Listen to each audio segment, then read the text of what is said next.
അപ്പൊ ഇന്ന് നമ്മൾ ഡിസ്കസ് ചെയ്യാൻ പോകുന്നത് കെമിസ്ട്രി എക്സാമിന്റെ ഫസ്റ്റ് ചാപ്റ്ററിന്റെ പേരെന്താ? Periodic table, electronic configuration. Periodic ടേബിളിൽ എന്താണ് ആദ്യം പീരിയോഡിക് ടേബിൾ എന്നുള്ളത് അറിയണം. ഓക്കെ, ഫസ്റ്റ് ഓഫ് ഓൾ അതാണ് എന്താണ് ഒരു പീരിയോഡിക് ടേബിൾ. അപ്പൊ പീരിയോഡിക് ടേബിളില് കുറച്ച് കള്ളികളാണ് അല്ലെ. ആ കള്ളികൾ എന്തിന്റെ ബേസ് ചെയ്തിട്ടാണ്? ബ്ലോക്കുകളാണ്, പിന്നെ സീരീസുകളുണ്ട്, പിന്നെ ഗ്രൂപ്പുകളുണ്ട് അല്ലെ. ഉണ്ടോ അല്ലേ?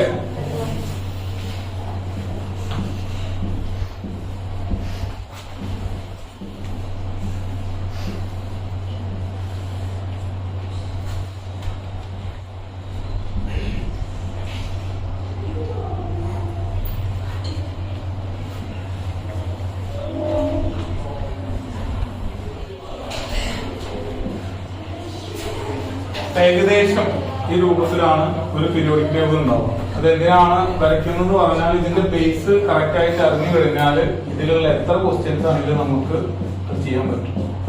ഓക്കെ, അപ്പോ നമ്മളുടെ ബേസില് നമുക്കൊരു പീരിയോഡിക് ടേബിളില് 7 പീരീഡും പിന്നെ 18 ഗ്രൂപ്പും ആണല്ലോ.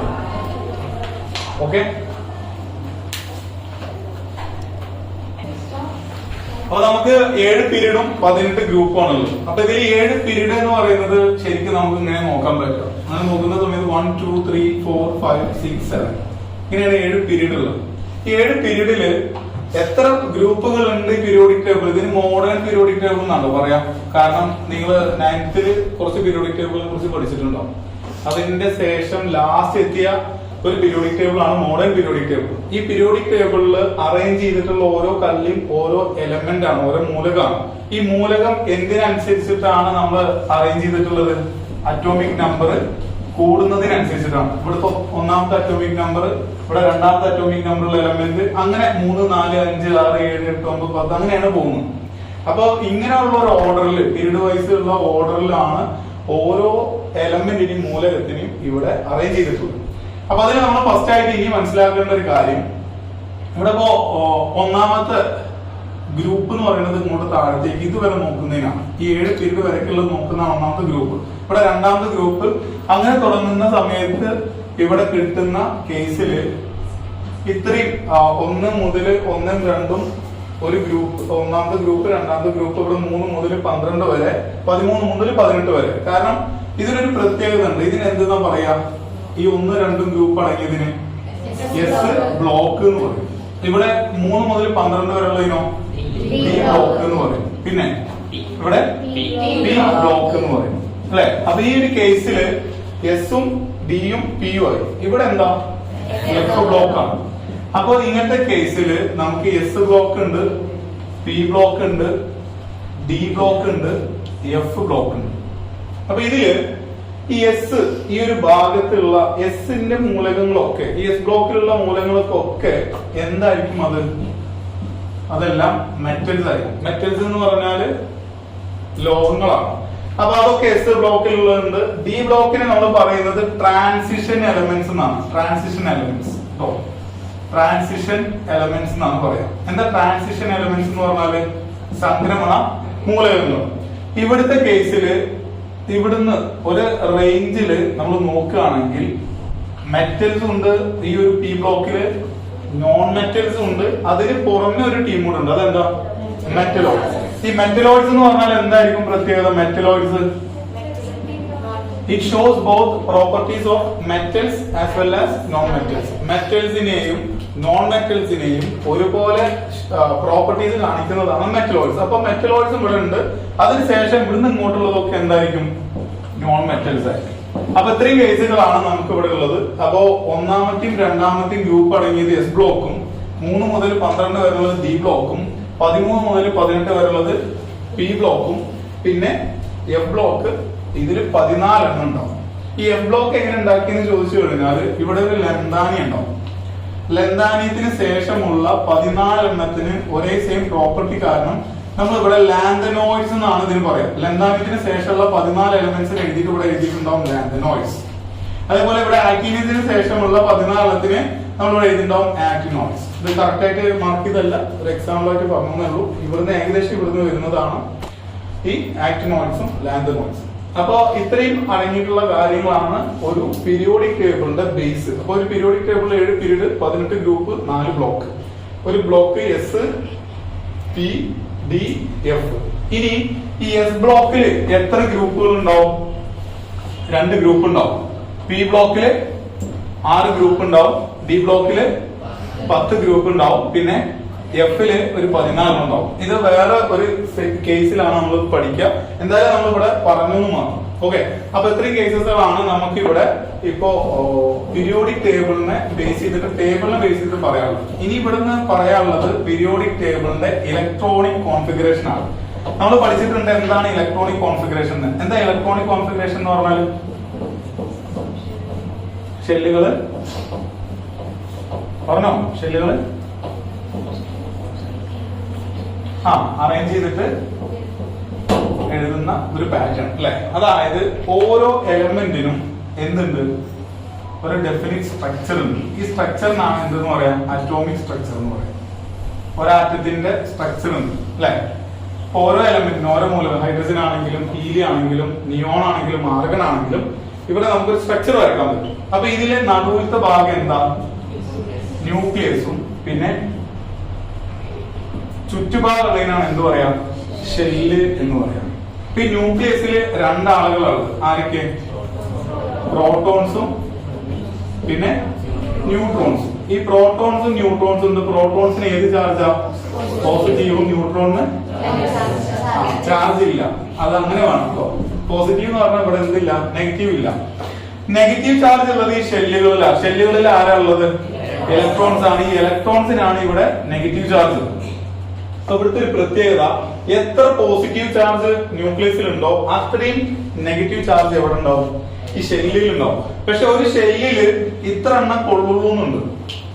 ഓക്കെ, അപ്പൊ ഈ ഷെല്ലുകൾക്ക് ഓരോ പേരുകളുണ്ട്. നമ്മൾ ഓരോ പേരുള്ള പോലെ തന്നെ ഷെല്ലുകൾക്ക് ഓരോ പേരുണ്ട്. എന്താ? KLMNO. കെ എന്നുള്ള ഷെല്ല് ഇത് 1ാമത്തെ ഷെല്ലാണ്. എല്ലോ 2ാമത്തെ ഷെല്ല്. ഇത് 3, 4, 5. അപ്പൊ ഓരോ ഷെല്ലുകൾ 1, 2, 3, 4, 5 എന്ന് പറയുന്ന പോലെ തന്നെ KLMNO എന്നുള്ള രൂപത്തിൽ ഷെല്ലുകളുടെ പേരുകളുണ്ട്. ഓരോ ഷെല്ലിൽ എത്ര ഇലക്ട്രോൺസ് കൊള്ളും? ഇവിടെ കെ ഷെല്ലില് 2, 8, 18, 32, 50. ഇതിന്റെ ഒരു ഇക്വേഷൻ ഉണ്ട്. അത് എന്ത് ഇക്വേഷനാ? 2n². അപ്പൊ 2n² എന്നുള്ള ഒരു ഇക്വേഷനിൽ എന്നിന് ഇവിടെ 1 എന്നിട്ട് കൊടുത്തതിന് 2 എന്നും എന്നിന് ഇവിടെ 2 എന്നിട്ട് കൊടുത്തതിന് 8 ഉം അങ്ങനെ 3, 4, 5 ഇട്ട് കൊടുക്കുന്നതിനനുസരിച്ച് ഇവിടെ 18, 32, 50 എന്നുള്ള രൂപത്തിൽ വന്നിട്ടുണ്ട്. ഓക്കെ, ഇതാണ് എന്ത്? ഇതെന്താണ്? ഒരു ആറ്റത്തിന്റെ സ്ട്രക്ചറാണ്. അപ്പൊ നമുക്ക് ഇപ്പൊ ഒരു അറ്റോമിക് നമ്പർ എന്ന് പറയും. അറ്റോമിക് നമ്പർ എന്ന് പറഞ്ഞാൽ എന്താ അർത്ഥം? അറ്റോമിക് നമ്പർ എന്ന് പറഞ്ഞാല് number of protons or electrons. പ്രോട്ടോണിന്റെ എണ്ണോ അല്ലെങ്കിൽ ഇലക്ട്രോണിന്റെ എണ്ണത്തിനാണ് അറ്റോമിക് നമ്പർ എന്ന് പറയാം. ഇപ്പൊ നമുക്ക് അറ്റോമിക് നമ്പർ 15 തന്നു എന്ന് പറഞ്ഞാൽ അതിന്റെ അർത്ഥം എന്താ? പ്രോട്ടോൺസ് എത്ര ഉണ്ടാവും? 15 എണ്ണം ഉണ്ടാവും. ഇലക്ട്രോൺസ് 15 എണ്ണം ഉണ്ടാവും. നേരെ മറിച്ച് അറ്റോമിക് മാസ്, ഒരു ആറ്റത്തിന്റെ ഭാരത്തിനാണ് അറ്റോമിക് മാസ് എന്ന് പറയുന്നത്. ഈ അറ്റോമിക് മാസില് പ്രത്യേകത എന്താ? അറ്റോമിക് മാസ് എന്ന് പറഞ്ഞാല് പ്രോട്ടോൺ പ്ലസ് ന്യൂട്രോൺ. നടുവിലത്തെ ന്യൂക്ലിയസിലുള്ള 2 ആളുകളാണ് പ്രോട്ടോൺ. ഈ പ്രോട്ടോണും ന്യൂട്രോണും കൂടെ ആഡ് ചെയ്ത് കഴിഞ്ഞാൽ കിട്ടുന്നതാണ് അറ്റോമിക് മാസ്. അറ്റോമിക് നമ്പർ എന്ന് പറഞ്ഞാൽ പ്രോട്ടോണിന്റെ എണ്ണോ അല്ലെങ്കിൽ ഇലക്ട്രോണിന്റെ എണ്ണോ. കാരണം എന്താണെന്ന് പറഞ്ഞാൽ ഇവിടുത്തെ പ്രോട്ടോണിന്റെ എണ്ണം എത്ര ഉണ്ടോ അത്ര എണ്ണം ഇവിടുത്തെ എന്തിന്റെ എണ്ണാണ്? ഇലക്ട്രോൺസിന്റെ എണ്ണാണ്. അപ്പൊ ഇത്രയും കാര്യങ്ങളാണ് ഇവിടെ ബേസ് ആയിട്ട് പറയുന്നത്. ഓക്കെ, അപ്പൊ ഇനി അറ്റോമിക് നമ്പർ എങ്ങനെ അറേഞ്ച് ചെയ്തിട്ടുണ്ട്? ഒരു അറ്റോമിക് നമ്പർ ഇപ്പോ ഫോർ എക്സാമ്പിൾ നമുക്ക് ഇലക്ട്രോണിക് കോൺഫിഗറേഷൻ, ഇലക്ട്രോണിക് വിന്യാസം അനുസരിച്ച് അറ്റോമിക് നമ്പർ 10 എന്നുണ്ടെങ്കിൽ നമ്മൾ എങ്ങനെ എഴുതാം? 2,8. ഇത് ഇലക്ട്രോണിക് കോൺഫിഗറേഷൻ ആണ്. ഈ ഇലക്ട്രോൺസിന്റെ ഉള്ളിലുള്ള ഈ ഇലക്ട്രോൺസ് ഒക്കെ ഇവിടെ ഷെല്ലിൽ നിൽക്കുന്നുണ്ടെങ്കിൽ ആ ഇലക്ട്രോൺസിന്റെ ഉള്ളിലുള്ളതാണ് എന്ത്? സബ്ഷെൽ. അപ്പൊ നമ്മൾ കൊടുക്കുന്ന ഇലക്ട്രോണിക് കോൺഫിഗറേഷനെ പറയുന്ന പേരാണ് എന്ത്? Electronic configuration.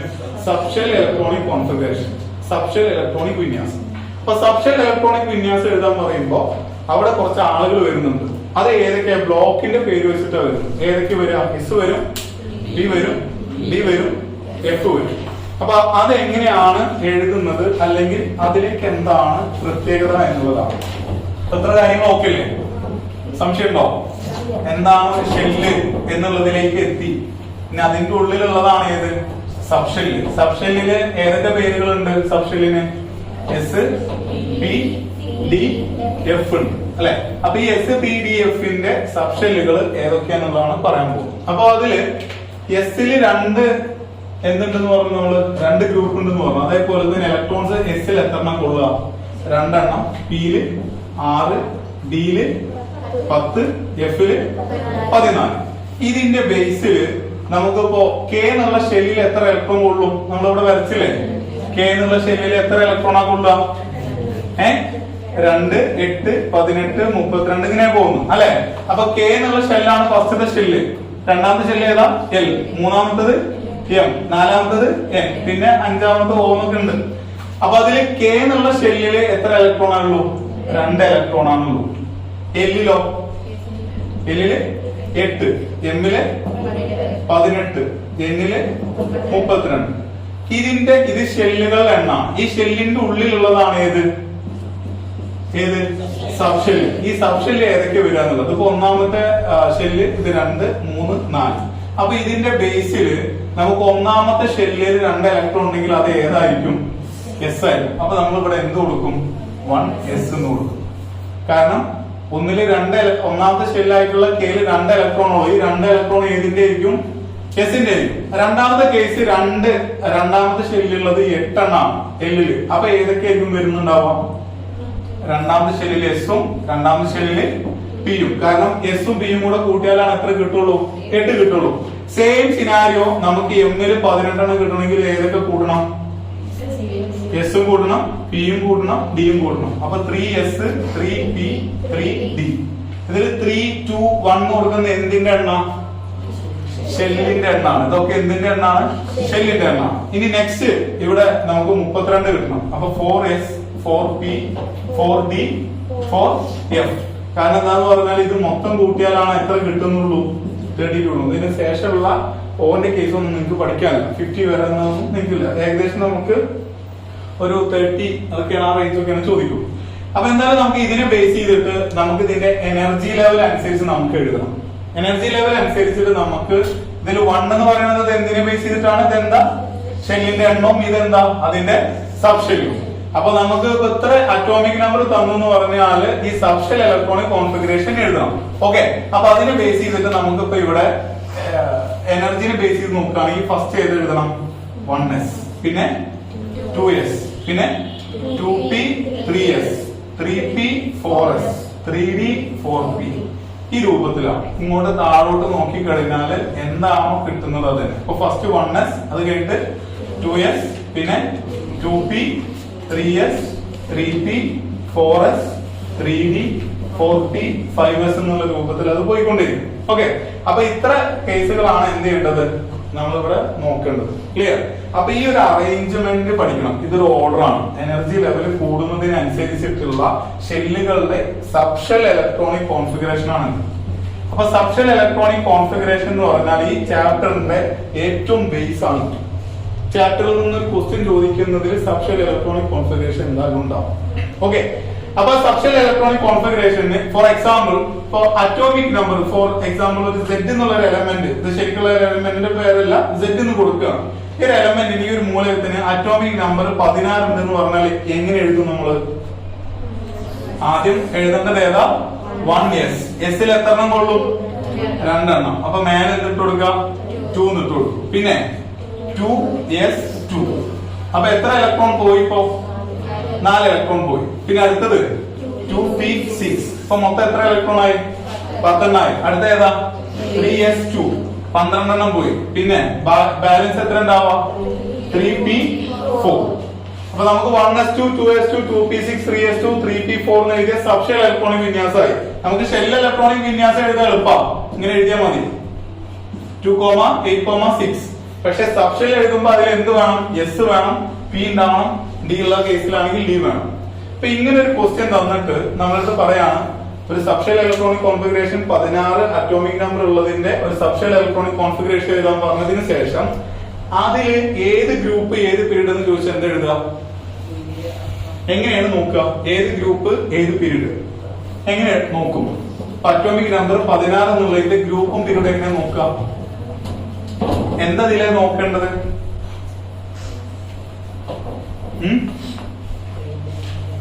എന്താ നോക്കേണ്ടത്? Atomic number 16 atomic number 16 1s2 പിന്നെ 2s2 2p6 3s2 3p4. Atomic number 16 കാരണം ഇതാണ് ഇലക്ട്രോൺസിന്റെ എണ്ണം. അത് 16 ഇതെന്താ? ഷെല്ലുകളുടെ എണ്ണമാണ് അല്ലെ? അപ്പൊ നമുക്ക് ഇത് എത്രാമത്തെ ഗ്രൂപ്പിലാണെന്ന് ചോദിക്കുമ്പോ അല്ലെങ്കിൽ എത്രാമത്തെ പീരീഡിലാണെന്ന് ചോദിക്കുമ്പോ എങ്ങനെയാണ് ഇതിന്റെ നോക്കേണ്ടത്? ഈ 1 2 3 എന്ന് എഴുതിയതില് ഏറ്റവും വലുത് അവസാനത്തെ നല്ല പറയുന്നത് 1 2 3 എന്ന് എഴുതിയതിൽ ഏറ്റവും വലുത് എടുക്കുക. ഏറ്റവും വലുത് പറഞ്ഞാൽ എന്താ? 3. അപ്പൊ ഇത് എത്രാമത്തെ പീരീഡിലായിരിക്കും? 3ാമത്തെ പീരീഡിലും. പിന്നെ ഏത് ഗ്രൂപ്പിലാണെന്ന് ചോദിച്ചു കഴിഞ്ഞാല് ഗ്രൂപ്പ് നമ്പർ അറിയേണ്ടത് ഏറ്റവും അവസാനത്തത് ഏതാ? പി. പിയില് 4 എന്നാണ് അർത്ഥം. അപ്പൊ നമുക്ക് എന്തുണ്ടാവും? ഇങ്ങനെയാണ് ഉണ്ടാവുക അല്ലെ? ഇത് എസ്, ഇത് ഏത് ബ്ലോക്കാ? ഡി. ഇത് ഏത് ബ്ലോക്കാ? പി. അപ്പൊ എസ് ഉണ്ട്, ഡി ഉണ്ട്, പി ഉണ്ട്. അപ്പൊ ഇതില് എസിൽ എത്ര ഗ്രൂപ്പാന്ന് പറഞ്ഞ 2, ഡിയിൽ എത്ര 10, പിയിൽ എത്ര 6. അപ്പൊ നമുക്ക് 3p4 എന്ന് പറയുന്നുണ്ടെങ്കിൽ ഇത് എത്രാമത്തെ ഗ്രൂപ്പ് ആയിരിക്കും? പിയിലേക്ക് ഇവിടെ 4 ഉണ്ട് എന്നാണ് പറയുന്നത് അല്ലെ? പിയിൽ എത്ര ഉണ്ട്? 4 ഉണ്ടെന്നാണ് പറയുന്നത്. അപ്പൊ ഈ പിയിലേക്ക് എത്തണമെങ്കിൽ ഏതൊക്കെ കഴിയണം? ആദ്യം എസും കഴിയണം, ഡിയും കഴിയണം. അപ്പൊ എത്ര ആഡ് ചെയ്യണം? 2 + 10 എത്ര ആഡ് ചെയ്യണം? 12 ആഡ് ചെയ്യണം. അപ്പൊ 3p4 എന്ന് എഴുതിയിട്ടുണ്ടെങ്കിൽ 4ന്റെ കൂടെ എത്ര ആഡ് ചെയ്യാം? 12 ആണോ അല്ലേ? അപ്പൊ നമുക്ക് ഇവിടെ എത്രാമത്തെ ഗ്രൂപ്പാ കിട്ടുക? 16. അപ്പൊ ഗ്രൂപ്പ് എത്രയാണ് കിട്ടുക? 16. ഇങ്ങനെ ചോദ്യം ചോദിക്കും. ഇനി ഇത് മെറ്റൽ ആണോ വരിക, നോൺ മെറ്റൽ ആണോ വരിക, മെറ്റലോയിഡ്സ് ആണോ വരിക എന്നുള്ള ചോദ്യം വരാം. ഓക്കെ, അപ്പോ 16 17 18 ഒക്കെ വരുന്നതിൽ മിക്കവാറും എന്താണുള്ളത്? നോൺ മെറ്റൽസ് ആണ്. ക്ലിയർ? നോൺ മെറ്റൽസ് ആണുള്ളത്. ഓക്കെ അല്ലേ? ആണോ അല്ലേ? അപ്പൊ ഇതിൽ 17ാമത്തെ ഗ്രൂപ്പിന് ഒരു പേര് പറയും. എന്താ അത്? 17ാമത്തെ ഗ്രൂപ്പിന്റെ പേര് ഹാലോജൻസ്. ഹാലജൻസ് എന്നാണ് പറയാ. ഹാലജൻസിന്റെ പ്രത്യേകത എന്താ? കൂടുതൽ ഇലക്ട്രോ നെഗറ്റിവിറ്റി ഹാലജൻസിൽ പെടുന്നതാണ് ഫ്ലൂറിൻ, ക്ലോറിൻ, ബ്രോമിൻ, അയണിൻ. ഇതിനൊക്കെ പ്രത്യേകത എന്താന്ന് പറഞ്ഞാൽ ഓക്സിഡേഷൻ നമ്പർ -1 ആയിരിക്കും. അപ്പൊ ഈ ഓക്സിഡേഷൻ നമ്പർ -1 ആയതുകൊണ്ട് ഒരു ഇലക്ട്രോൺ കൂടെ കിട്ടുകയാണെങ്കിൽ അവർ ഫുള്ള് കംപ്ലീറ്റ്ലി ഫില്ലായി. അപ്പൊ അങ്ങനെയുള്ളതിന് ഇലക്ട്രോൺ നെഗറ്റിവിറ്റി എന്തായിരിക്കും? കൂടുതലായിരിക്കും. ഇതിനെ ബേസ് ചെയ്തിട്ടും പരീക്ഷയ്ക്ക് ചോദിച്ചേക്കാം. ഓക്കെ, ഇനി 18ാമത്തെ ഗ്രൂപ്പിന് ഒരു പേര് പറയും. എന്താ അത്? 18ാമത്തെ ഗ്രൂപ്പിന്റെ പേര് നോബിൾ ഗ്യാസ് അല്ലെങ്കിൽ ഇനേർട്ട് ഗ്യാസ് അല്ലെങ്കിൽ മലയാളത്തിൽ എന്താ പറയാ? അലസ വാതകങ്ങൾ. ഇത് ഒരു റിയാക്ഷനിൽ ഏർപ്പെടില്ല. നമ്മളെ പോലെ എല്ലാവരും എന്തായിരിക്കും? മടിയന്മാരായിരിക്കും. കാരണം അവർക്ക് കിട്ടാനുള്ള മൊത്തം കിട്ടി. അപ്പൊ ആ ഒരു കേസിനാണ് എന്താ പറയാ 18ാമത്തെ group noble gas, inert gas അല്ലെങ്കിൽ അലസ വാതകങ്ങൾ എന്ന് പറയും. ഓക്കെ, ഇത് ക്ലിയർ അല്ലേ? സംശയം ഉണ്ടോ? അപ്പൊ ഇനി അറ്റോമിക് നമ്പർ 26 ഒന്ന് എഴുതി നോക്കി നോക്കാം. അത് ഏതാണ് ഗ്രൂപ്പ്, ഏതാ പീരീഡ്? അറ്റോമിക് നമ്പർ 26 തന്നോ? എങ്ങനെ എഴുതിയിട്ടുള്ളത്?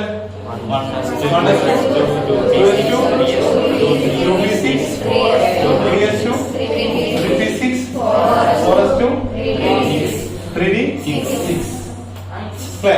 ഇങ്ങനെ വരികയാണെങ്കിൽ ഇത് ഏത് ഗ്രൂപ്പ്, ഏത് പീരീഡാ? 4ാമത്തെ പീരീഡും. ഇതിലുള്ള നമ്പറിൽ ഏറ്റവും വലുത് എന്ന് പറഞ്ഞ അവസാനിക്കുന്നല്ല പറഞ്ഞ ഏറ്റവും വലുത് എത്രാമത്തെ പീരീഡ്? അപ്പോ 4ാമത്തെ പീരീഡ്. എത്രാമത്തെ ഗ്രൂപ്പ് എങ്ങനെ മനസ്സിലാവുക? അതായത് അവസാനിക്കുന്ന ഡിയിലാണ്. ഡിയിൽ വരണമെങ്കിൽ ആദ്യം എന്ത് കഴിയണം? എസ് കഴിഞ്ഞിട്ടാണ് ഡി വരിക. അപ്പൊ എസ് നിന്ന് ഡിയിലേക്ക് എത്തണമെങ്കിൽ +2 ഇട്ട് കൊടുക്കുക. അപ്പൊ എത്ര വരിക? 8ാമത്തെ ഗ്രൂപ്പിലെ 4ാമത്തെ പീരീഡിലുള്ള ഒരു എലമെന്റ് ആണ് അറ്റോമിക് നമ്പർ എത്ര? 26. ഇത് ഏതിൽ പെടുന്നതാ? ഏത് ബ്ലോക്ക് പെടുന്നതാ? ഡി ബ്ലോക്ക് പെടുന്ന. അറിയാലോ? അപ്പൊ അത് എന്ത് എലമെന്റ്സ് ആയിരിക്കും? ട്രാൻസിഷൻ, സംക്രമണ മൂലകങ്ങളായിരിക്കും. ഡി ബ്ലോക്കിന് മാത്രമുള്ള ഒരു പ്രത്യേകത ഉണ്ട്. എന്താ അത്? വാരിയിങ് ഓക്സിഡേഷൻ സ്റ്റേറ്റ് അല്ലെ? വാരിയിങ് ഓക്സിഡേഷൻ സ്റ്റേറ്റ് എന്ന് പറഞ്ഞാൽ എന്താ അർത്ഥം? ഓക്സിഡേഷൻ സ്റ്റേറ്റുകൾ, ഓക്സീകരണ അവസ്ഥ വ്യത്യാസപ്പെടുന്ന ഒരേ ഒരു ബ്ലോക്ക് ഉള്ളത് ഏതാണ്? ഡി ബ്ലോക്ക് ആണ്. അതുകൊണ്ട് അത് എന്ത് കോമ്പൗണ്ട്സ് ആയിരിക്കും? കളേർഡ് ആയിരിക്കും. അതിനൊക്കെ വ്യത്യസ്തമായിട്ട് കളറുണ്ട്. ഇപ്പൊ അതിൽ വരുന്ന ഇരുമ്പാണെങ്കിലും ചെമ്പാണെങ്കിലും സ്വർണ്ണാണെങ്കിലും വെള്ളിയാണെങ്കിലും അതിൽ എന്താണ്? കളേഴ്സ് ഉണ്ട്. കളേഴ്സ് ഉള്ളതിന് കാരണം എന്താ? ഓക്സീകരണ അവസ്ഥ വ്യത്യാസപ്പെട്ടുകൊണ്ടിരിക്കും. ഓക്കെ, ഇത്ര കാര്യങ്ങൾ ഓക്കെ ആണോ? സംശയം ഉണ്ടോ? ഇനി അറ്റോമിക് നമ്പർ 24ഉം 29 ഒന്ന് എഴുതിക്കാം. 24, 29 നമ്പർ ഒന്ന് 24ഉം ഒന്ന് 29ഉം അല്ലെ. 24 ആണെങ്കിൽ എങ്ങനെയായിരിക്കും? 1:2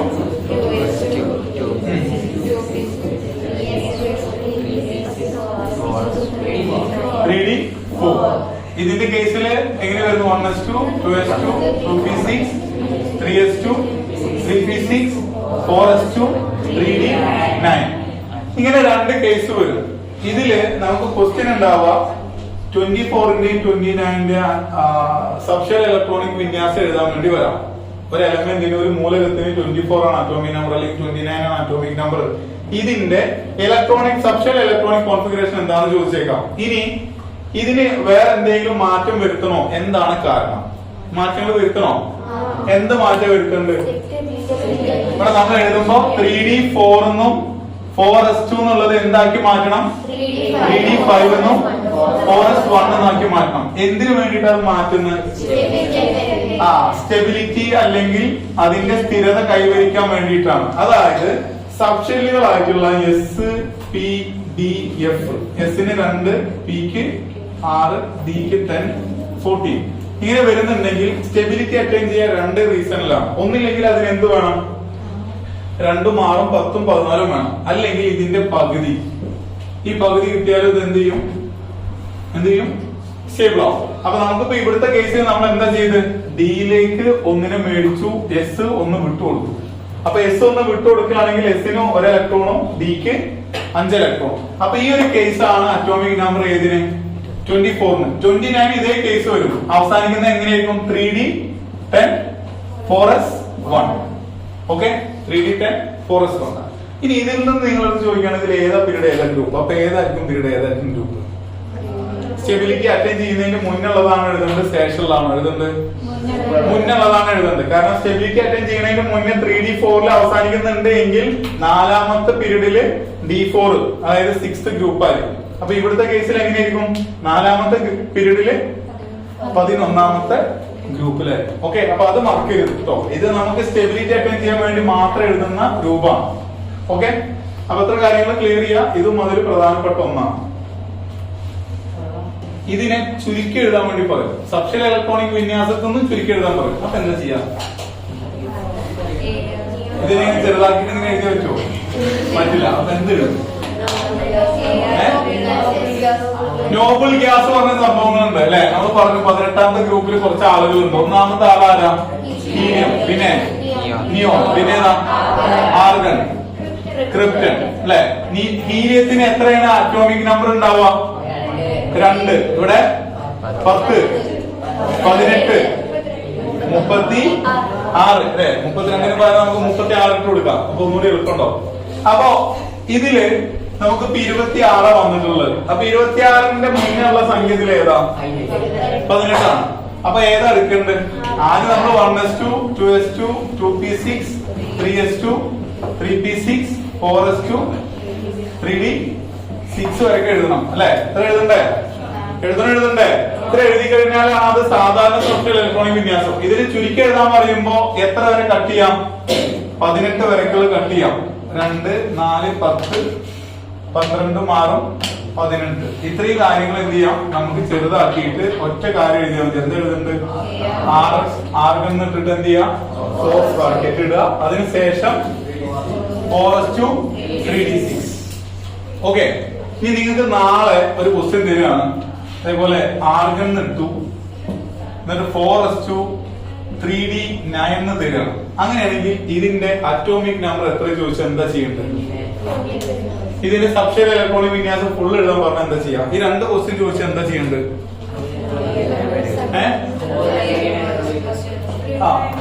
3d9 വരണ്ട് എഴുതാം അല്ലെ. അപ്പൊ ഫസ്റ്റ് നമ്മൾ എന്ത് എഴുതണം? 1s2 2s2 2p6 3s2 എന്ന് പറഞ്ഞിട്ട് 3d9 വരെ എഴുതി. അപ്പൊ എത്ര എഴുതും അറ്റോമിക് നമ്പർ? 29 ആണ്. ഓക്കെ, 29 അറ്റോമിക് നമ്പർ ഉണ്ടാവും അല്ലെ. ആർഗണ് എത്രയാണ് ഇവിടെ കൊടുക്കുക? വാല്യൂ എത്ര?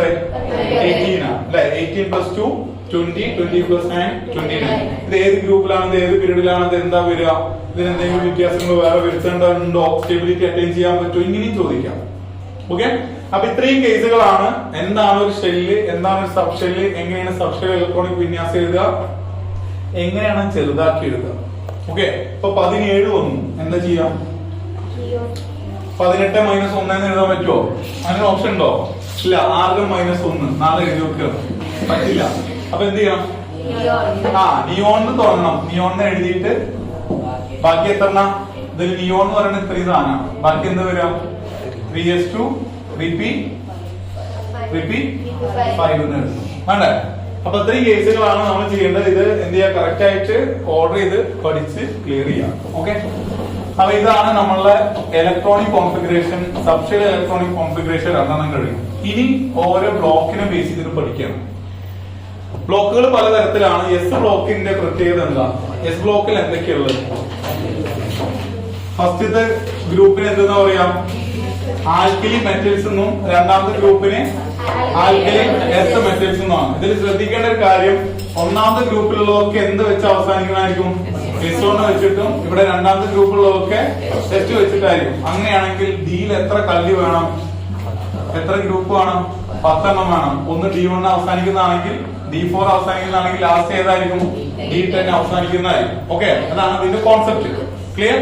മനസ്സിലായോ? ഇനി ഡി ബ്ലോക്കിന് മാത്രമുള്ള പ്രത്യേകത നമ്മൾ നേരത്തെ പറഞ്ഞു. എന്താ അത്? ഡി ബ്ലോക്കിന് മാത്രമുള്ള പ്രത്യേകത, ഡി ബ്ലോക്കിന് മാത്രമുള്ള പ്രത്യേകത ഓക്സിഡേഷൻ സ്റ്റേറ്റ് വ്യത്യാസമുണ്ട്. അതിനൊരു എക്സാമ്പിൾ ആണ് FeCl2 FeCl3. ഇതിന്റെ ഓക്സീകരണ അവസ്ഥ, എഫിയുടെ ഓക്സീകരണ അവസ്ഥ, ഓക്സിഡേഷൻ സ്റ്റേറ്റ് അല്ലെങ്കിൽ ഓക്സീകരണ അവസ്ഥ. ഓക്സിഡേഷൻ എന്ന് പറഞ്ഞാല് ഒന്നല്ലെങ്കിൽ ഓക്സിജനെ മേടിക്കുക, അല്ലെങ്കിൽ ഇലക്ട്രോണിനെ വിട്ടുകൊടുക്കുക. ഇവിടുത്തെ കേസിൽ ഇലക്ട്രോണിനെ വിട്ടുകൊടുക്കലാണ്, ഓക്സിജനെ മേടിക്കലില്ല. ഓക്കെ, അപ്പൊ അങ്ങനെയാണെങ്കിൽ FeCl2ല് നമുക്ക് എന്താണ് എഫിയുടെ ഓക്സിഡേഷൻ സ്റ്റേറ്റ്, ഓക്സീകരണ അവസ്ഥ എങ്ങനെയാണ് കണ്ടുപിടിക്കുക? എങ്ങനെ കണ്ടുപിടിക്കുക? Clന്റെ കേസ് ഞാൻ നേരത്തെ പറഞ്ഞു. ഓക്സിഡേഷൻ സ്റ്റേറ്റില് ഫ്ലൂറിൻ, ക്ലോറിൻ, ബ്രോമിൻ, അയഡിൻ ഇതിനൊക്കെ എത്രയൊക്കെ ഓക്സിഡേഷൻ സ്റ്റേറ്റ്? -1 ആണ്. ഓക്സിജൻ എത്ര ഓക്സിഡേഷൻ സ്റ്റേറ്റ്? -2 ആണ്. ഹൈഡ്രജൻ എത്ര? +1 ആണ്. അതെ, +1 ആണ്. അപ്പൊ ഇത്രയും കേസുകൾ നമ്മൾ മനസ്സിലാക്കി വെക്കണം. ഇതിന്റെ ഓക്സിഡേഷൻ സ്റ്റേറ്റിന്റെ കാര്യം ചോദിക്കുമ്പോ നമ്മൾ മനസ്സിലാക്കി വെക്കേണ്ട ഇത്രയും ഈ കാര്യങ്ങൾ മനസ്സിലാക്കി വെക്കുക. ഇനി ഇതില് എഫിയുടെ എന്താണെന്ന് അറിയില്ല. എഫിക്ക് ഒന്നില്ലെങ്കിൽ എക്സ് എന്ന് കൊടുക്കാം. ഓക്കെ, എത്ര എഫ് ഉണ്ട് ഇവിടെ? ഒരു എഫ് ഇവിടെ എക്സ് എന്ന് കൊടുത്തു. പ്ലസ് Clന് എത്ര വില? -1. എത്ര Cl ഉണ്ട്? 2, which is equal to 0. അപ്പൊ എക്സ് -1 × 2 എത്ര വരിക? -2 equal to 0. അല്ല, -2 അല്ലേ വരിക? അതെ. അപ്പൊ എക്സ് is equal to എത്ര കൊടുക്കാം? 2. അപ്പൊ ഇവിടുത്തെ എക്സിന്റെ ഓക്സിഡേഷൻ സ്റ്റേറ്റ് എത്ര? +2. ഇവിടുത്തെ എഫിയുടെ ഓക്സിഡേഷൻ സ്റ്റേറ്റ് എത്ര? +2. ഇവിടെ -1, ഇവിടെ +2, ഇവിടെ -1 2, ഇവിടെ പ്ലസ്. ഓക്കെ, അപ്പൊ നിങ്ങൾക്ക് ഒന്നുകൂടി എളുപ്പത്തിൽ കിട്ടാൻ വേണ്ടിയിട്ട് ഇപ്പൊ ഇങ്ങനത്തെ 2 അല്ലെങ്കിൽ FeCl എഴുതി. Clന്റെ എത്ര? -1. ഇവിടുത്തെ എത്ര Cl ഉണ്ട്? എത്ര Cl ഉണ്ട്? 2 ഉണ്ടാവും അല്ലെ? ഓക്കെ, അപ്പൊ ഇവിടെ 2 Cl ഉണ്ടെങ്കിൽ FeCl2 ഈ രൂപത്തിലാണ് വരുന്നത്. ഓക്കെ, എനിവേ എന്തായാലും നമ്മൾ എന്ത് ചെയ്യാം? Feയുടെ എത്രയാണ് ഓക്സിഡേഷൻ സ്റ്റേറ്റ് ചോദിക്കുമ്പോൾ ജസ്റ്റ് ഇതേപോലെ കണ്ടുപിടിക്കുക. ഇനി FeCl3ക്ക് എത്രയായിരിക്കും വരുന്നുണ്ടാവുക? Feക്ക് x കൊടുത്തു, Clന് -1 × 3 equal to 0. അപ്പൊ എത്ര വരിക? x -3 equal to 0, x is equal to +3. ഇവിടെ എക്സിന്റെ വാല്യൂ എത്ര കിട്ടുന്നത്? +3. അപ്പൊ അതേ ഒരേ എലമെന്റിന്, ഒരേ മൂലകത്തിന് 2 വ്യത്യസ്ത ഓക്സിഡേഷൻ സ്റ്റേറ്റ് വന്നു. ഒന്ന് +2ഉം ഒന്ന് +3. ഇങ്ങനെ വാരിയിങ് ഓക്സിഡേഷൻ സ്റ്റേറ്റ് കിട്ടുന്നത് ഏത് ബ്ലോക്ക് പെടുന്നതിനാ കിട്ടുന്നുള്ളൂ? ഡി ബ്ലോക്കിൽ കിട്ടുന്ന ട്രാൻസിഷൻ, അതായത് സംക്രമണ മൂലകത്തിന് മാത്രമാണ് എന്ത് വരുന്നുള്ളൂ? ഇതേപോലെ ട്രാൻസിഷൻ എലമെന്റ്സ് ആയിട്ടുള്ളതില് സംക്രമണ മൂലകത്തിന് മാത്രമാണ് ഓക്സിഡേഷൻ സ്റ്റേറ്റ് വ്യത്യാസപ്പെട്ട് വരുന്നത്. ഓക്കെ, ഓക്സിഡേഷൻ സ്റ്റേറ്റ് വ്യത്യാസപ്പെടാനുള്ള പ്രധാന കാരണം ഇതില് നമ്മൾ എഴുതുമ്പോ തന്നെ അറിയാം. 3D4 അല്ലെങ്കിൽ 3D5 എഴുതുന്നതിന് മുന്നേ ഏത് എഴുതുന്നത്? 4s2 കഴിഞ്ഞിട്ടാണ് നമുക്ക് സബ്ഷെൽ ഇലക്ട്രോണിക് വിന്യാസത്തിൽ 2p6 കഴിഞ്ഞിട്ട് 3s2 3p6 4s2 3d2 3d4 എന്ന് എഴുതുന്നു. അതായത് ഇവിടുത്തെ 3Dയുടെ ഷെല്ലും സബ്ഷെല്ലും അതേപോലെ തന്നെ ഫോറസ്റ്റിന്റെ സബ്ഷെല്ലും തമ്മിലുള്ള എനർജി വളരെ അടുത്താണ്. അതുകൊണ്ട് തന്നെ ഇവിടുത്തെ 2 ഇലക്ട്രോൺസ് അങ്ങോട്ടും ഇങ്ങോട്ടും മാറി നിൽക്കുന്നതുകൊണ്ട് ഇവിടെ എന്തിൽ വ്യത്യാസം കാണിച്ചു തരും? ഓക്സിഡേഷൻ സ്റ്റേറ്റിൽ വ്യത്യാസം കാണിച്ചു തരും. ഓക്കെ, അപ്പൊ ഓക്സിഡേഷൻ സ്റ്റേറ്റിൽ വ്യത്യാസപ്പെടാനുള്ള കാരണം എന്താണെന്നുള്ള പരീക്ഷയ്ക്ക് ചോദിക്കാം, അല്ലെങ്കിൽ ഇതിന്റെ ഓക്സിഡേഷൻ സ്റ്റേറ്റ് എത്രയെന്നുള്ളത് ചോദിക്കാം. അപ്പൊ എന്തായാലും ഇതിന്റെ ബാക്കിയുള്ള എക്സാംസ് നമ്മൾ ടെക്സ്റ്റിൽ തന്നത് ഒന്ന് നോക്കുകയാണ്. ഓക്കെ, അപ്പൊ FeCl2 FeCl3 കഴിഞ്ഞു. ഇനി Mn2O3 ഒന്ന് ചെയ്ത് നോക്കി നോക്കാം. Mn2O3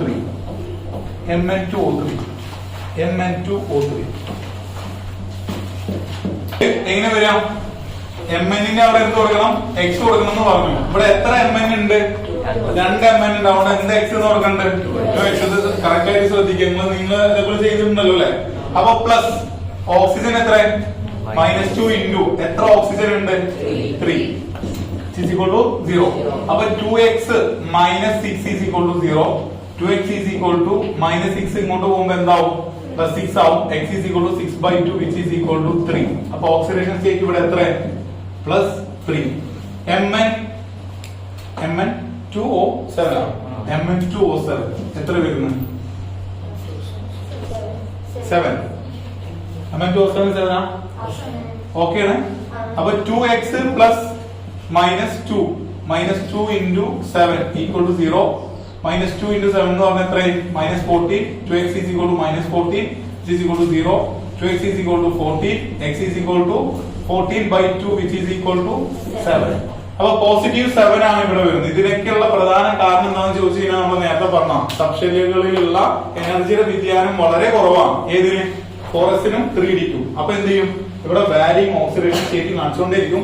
അതുകൊണ്ടുള്ള ഒരു ഗുണം എന്താണെന്ന് പറഞ്ഞാൽ ഇതൊക്കെ എന്ത് കോമ്പൗണ്ട് ആണ്?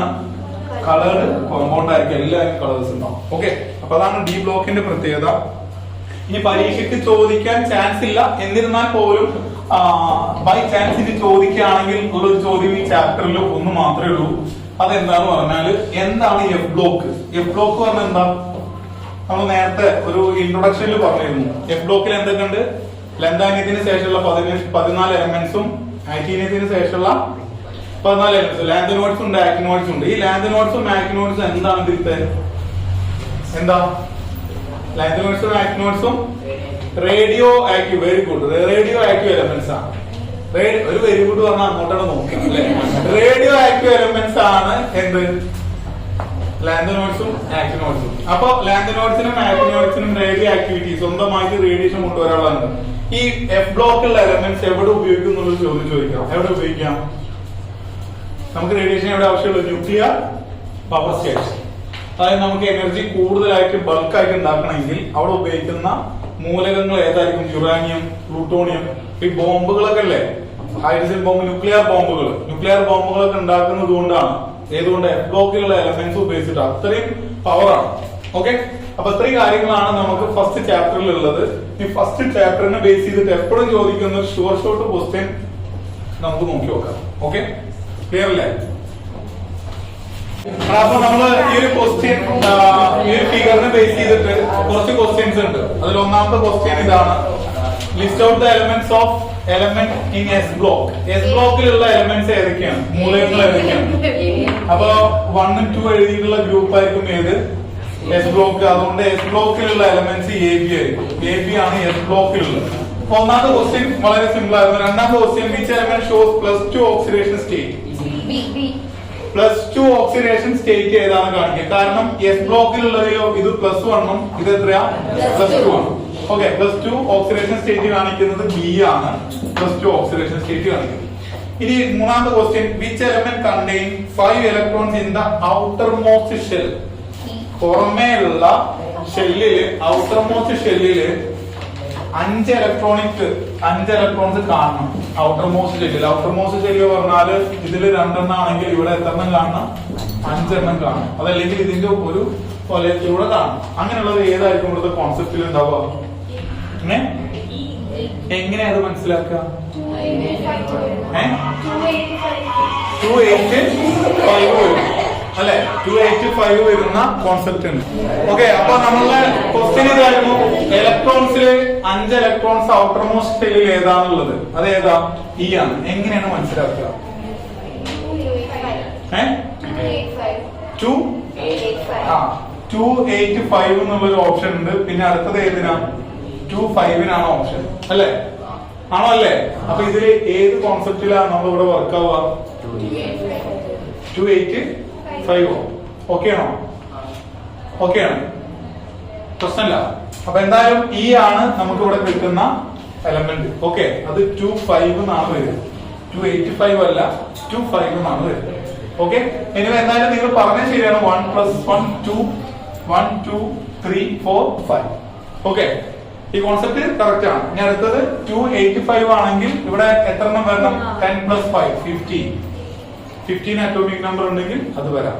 അപ്പൊ ഔട്ടർ മോസ്റ്റ് ഷെല്ലിൽ 5 ഇലക്ട്രോൺ ഉള്ളത് E ആണ്. ഇനി നെക്സ്റ്റ് ക്വസ്റ്റ്യൻ നമുക്ക് which element in which the last electron enter in the D subshell. D സബ്ഷെല്ലിൽ അവസാനിക്കുന്ന എത്ര മൂലകങ്ങൾ ഈ ഒരു പീരിയോഡിക് ടേബിൾ ഉണ്ട്? ഡി സബ്ഷെല്ലിലായിരിക്കണം. അപ്പൊ ഏതാ ഈ ഡി സബ്ഷെൽ പറയുന്നത്? 3 മുതൽ 12 വരെയുള്ളതാണ് ഡി സബ്ഷെൽ. ഏതൊക്കെ വരിക? ഡിയിലുള്ളത് സിയും ഡിയും ആണ്. Next question which element has highest ionization energy. അയണീകരണ ഊർജം ഏറ്റവും കൂടുതൽ ഏതിനാണ്? ഏതിനാണ്? ജിക്കാണ്. അതായത് ഇവിടുന്ന് ഇങ്ങോട്ട് വരുന്നതിൽ ഏറ്റവും അയണീകരണ ഊർജം എന്ന് പറയുന്നത് ഏതിനായിരിക്കും? ഈ ഒരു ഭാഗത്തുള്ള. ഇത് എന്ത് ചെയ്യില്ല, ഒരു റിയാക്ഷനിൽ ഏർപ്പെടാത്ത ആളാ. 18 എന്ത് ചെയ്യില്ല, ഒരു റിയാക്ഷനിൽ ഏർപ്പെടും. പക്ഷെ 17 എല്ലാ റിയാക്ഷനിലും ഏർപ്പെടും. കാരണം അവർക്ക് ഒരു ഇലക്ട്രോണോട് കിട്ടിക്കഴിഞ്ഞാൽ അവർ എന്തായി സാറ്റിസ്ഫൈ ആയി. അപ്പൊ അത് കിട്ടാൻ വേണ്ടി സഹായിക്കുന്ന ആളുകളാണ്. അപ്പൊ അത് ഉത്തരേത ജി ആണ്. ഇനി next which is the highest reactive non metal. ഇതിലുള്ള അലോഹം ഏറ്റവും കൂടുതൽ റിയാക്ഷൻ നടക്കുന്ന അലോഹം ഏതാണ്? ഏതായിരിക്കും? സെയിം ആൻസർ ആണ്. ഏതാ? ജി. ഓക്കെ, ഇനി next question which element shows -2 oxidation state. -2 oxidation state ഏതിനാണ്? -2 ഏതിനാ? -2 ഇത് ഹൈഡ്രജൻ. നിങ്ങൾ ഫസ്റ്റത്തെ 10 എണ്ണം പഠിച്ചു കഴിഞ്ഞാൽ തന്നെ ഇതിൽ ആയി. ഹൈഡ്രജൻ, ഹീലിയം, ലിഥിയം, ബെറിലിയം, പിന്നെ boron, carbon, nitrogen, oxygen, fluorine, neon. ഈ ഒരു കേസിൽ ഇവിടെ എഫിനാണ് ഓക്സിഡേഷൻ വരുന്നത്. ഓക്സിജന്റെ ഓൾറെഡി ഞാൻ ഓക്സിഡേഷൻ സ്റ്റേറ്റ് പറഞ്ഞത് ഏതാ? -2. അത് എങ്ങനെ മനസ്സിലാക്കുക? ഇവിടെ ഓക്സിഡേഷൻ സ്റ്റേറ്റ് എത്ര? 0. ഇവിടെ എത്ര? -1. അപ്പൊ ഇവിടെ എത്ര വരിക? -2. ഇവിടെ എത്ര വരും? -3. ഇനി പിന്നെ ഇവിടുന്ന് ഇങ്ങോട്ട് കുറഞ്ഞു വരിക. ഓക്കെ, അതേപോലെ ഇവിടുത്തെ ഓക്സിഡേഷൻ സ്റ്റേറ്റ് +1, ഇവിടെ എത്ര? +2. അപ്പൊ ഇത് മനസ്സിലാക്കുക. ഇവിടെ 0, കാരണം ഒരു റിയാക്ഷൻ ഏർപ്പെടുന്നില്ല. കാരണം വരെ ഔട്ടർ മോസ്റ്റ് ഷെല്ലിൽ കറക്റ്റ് ആയിട്ട് സാറ്റിസ്ഫൈ ചെയ്ത് നിൽക്കുകയാണ്. ഇവിടെ -1 -2 -3. ഓക്കെ, അപ്പൊ ഈ കേസുകൾ നിങ്ങൾ കറക്റ്റ് ആയിട്ട് നോക്കുക. ഓക്കെ, ഈ ഒരു ചാപ്റ്ററിൽ ഇനി വരുന്ന ക്വസ്റ്റ്യൻസ് ആണ് പറയാൻ പോകുന്നത്. അപ്പൊ ഇനി വരുന്ന ക്വസ്റ്റ്യൻസിൽ പ്രധാനമായിട്ടും ഒരു ക്വസ്റ്റ്യൻ നമുക്ക് പ്രതീക്ഷിക്കാം. ഓക്കെ, ഉറപ്പില്ല, എന്തായാലും നമുക്ക് ചെയ്തു നോക്കാം. അപ്പൊ അങ്ങനത്തെ ക്വസ്റ്റ്യൻ ആണ്.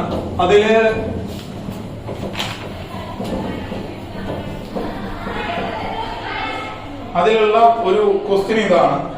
നമുക്ക് PQRS എന്നൊക്കെ പറഞ്ഞിട്ട് കുറച്ച് എലമെന്റ്സ് തന്നിട്ടുണ്ട്. PQRS. ഓക്കെ, ഈ എലമെന്റ്സിന് 11, 18, 17, 26 എന്ന് പറഞ്ഞിട്ട് അറ്റോമിക് നമ്പർ തന്നിട്ടുണ്ട്. ഇത് എലമെന്റ്സ്, ഇത് അറ്റോമിക് നമ്പർ. ഓക്കെ, ഞാൻ ജസ്റ്റ് സിമ്പിൾ ആക്കി ഇട്ടുള്ളൂ. PQRS ശരിക്കുള്ള എലമെന്റ്സിന്റെ പേരുകളല്ല. ഇവിടുത്തെ ഫസ്റ്റ് ക്വസ്റ്റ്യൻ ഇതാണ്. Write the subshell electronic configuration of S. എസിന്റെ സബ്ഷെൽ ഇലക്ട്രോണിക് കോൺഫിഗറേഷൻ എഴുതാം. നമ്മൾ ഓൾറെഡി എഴുതിയതാണ്. എങ്ങനെ എഴുതണം? 1s2 p6 എന്ന് പറഞ്ഞാൽ ഏത് വരയ്ക്ക് എഴുതണം? 26 വരയ്ക്ക് എഴുതണം. ഓക്കെ, ഇനി ഇത് ഏത് ബ്ലോക്കിൽ നിൽക്കുന്നു? അപ്പൊ നമ്മൾ അവസാനിക്കുന്നത് എത്രയായിരിക്കും? 4s2 3d 6ലാണെങ്കിൽ ഇത് ഏത് ബ്ലോക്കിലാണ്? ഡി ബ്ലോക്കിലാണ് അവസാനിക്കുന്നത്. അപ്പൊ ഡി ബ്ലോക്കിലാണ്. Next question which is an inert gas. ഇതിൽ ഇനേർട്ട് ഗ്യാസ് അലസവാതകം ഏതാണ്? ഇതിലേതാ? നമ്മൾ അലസവാതകങ്ങൾ കേസുകൾ നമ്മൾ പറഞ്ഞിരുന്നു അല്ലേ? എങ്ങനെ ചുരുക്കി എഴുതാൻ വേണ്ടിയിട്ട് ഏതൊക്കെ ഞാൻ പറഞ്ഞു തന്നിട്ടുള്ളത്? 18ാമത്തെ ഗ്രൂപ്പില് ഹീലിയം ഉണ്ട്, നിയോൺ ഉണ്ട്, ആർഗൺ ഉണ്ട്, ക്രിപ്റ്റൺ ഉണ്ട്. ഓക്കെ, ഹീലിയത്തിന് എത്ര പറഞ്ഞേ? 2, 10, 18, 36. അപ്പൊ ഇതേപോലുള്ളതിൽ ഏതാ ഇതിലുള്ളത്? ക്യൂ അല്ലെ? ക്യൂ അല്ലേ? അപ്പൊ ക്യൂ ആണ് ഇവിടുത്തെ എന്തുള്ളത്? ഇനേർട്ട് ഗ്യാസ് ഉള്ളത്. അപ്പൊ ഇനേർട്ട് ഗ്യാസ് ഉണ്ടോ ഇല്ലെന്നുള്ളത് നോക്കാൻ എന്താ വേണ്ടത്? 2, 10, 18, 36. ഓക്കെ, ഇനി ഇതില് next question which of the above is S block element. S block element ഇതിൽ ഏതാണ്? എസ് ബ്ലോക്ക് എലിമെന്റ് ഏതായിരിക്കും? പി. Very good. ഏതാണ്? P. p 2,8,1. ഓക്കെ, അതായത് 1s2 2s2 2p6 3s1. Okay, അപ്പോ എസ് ബ്ലോക്ക് എലമെന്റ് ഇവിടെ P ആണ്. അപ്പൊ ഇതൊക്കെ എങ്ങനെ നോക്കണം? നമ്മൾ സബ്ഷെൽ ഇലക്ട്രോണിക് വിന്യാസങ്ങൾ എഴുതി നോക്കുക. എല്ലാത്തിന്റെയും സബ്ഷെൽ ഇലക്ട്രോണിക് കോൺഫിഗറേഷൻ ഒന്നും അറിയാത്ത ആളാണ്, ഇതൊന്നും ചെയ്യാൻ അറിയില്ല. അപ്പൊ എന്ത് ചെയ്ത് നോക്കുക? ആദ്യം സബ്ഷെൽ ഇലക്ട്രോണിക് കോൺഫിഗറേഷൻ എഴുതുക. ഈ സബ്ഷെൽ ഇലക്ട്രോണിക് കോൺഫിഗറേഷൻ എഴുതിയിട്ട് അതിൽ നോക്കിക്കഴിഞ്ഞാൽ എല്ലാം കിട്ടും. ഓക്കെ, അപ്പൊ നമ്മൾ ഇത് പഠിച്ചു വെക്കണം. 2, 10, 18, 36 ആണ് ഇവിടുത്തെ എന്തുള്ളത്? നോബിൾ ഗ്യാസസ് ഉള്ളത്. ഓക്കെ, ഇതിന് സംശയം ഉണ്ടോ ആർക്കെങ്കിലും? ഇല്ല. അപ്പൊ നെക്സ്റ്റ് ക്വസ്റ്റ്യൻ പോവാം. നെക്സ്റ്റ് ക്വസ്റ്റ്യൻ ആണ്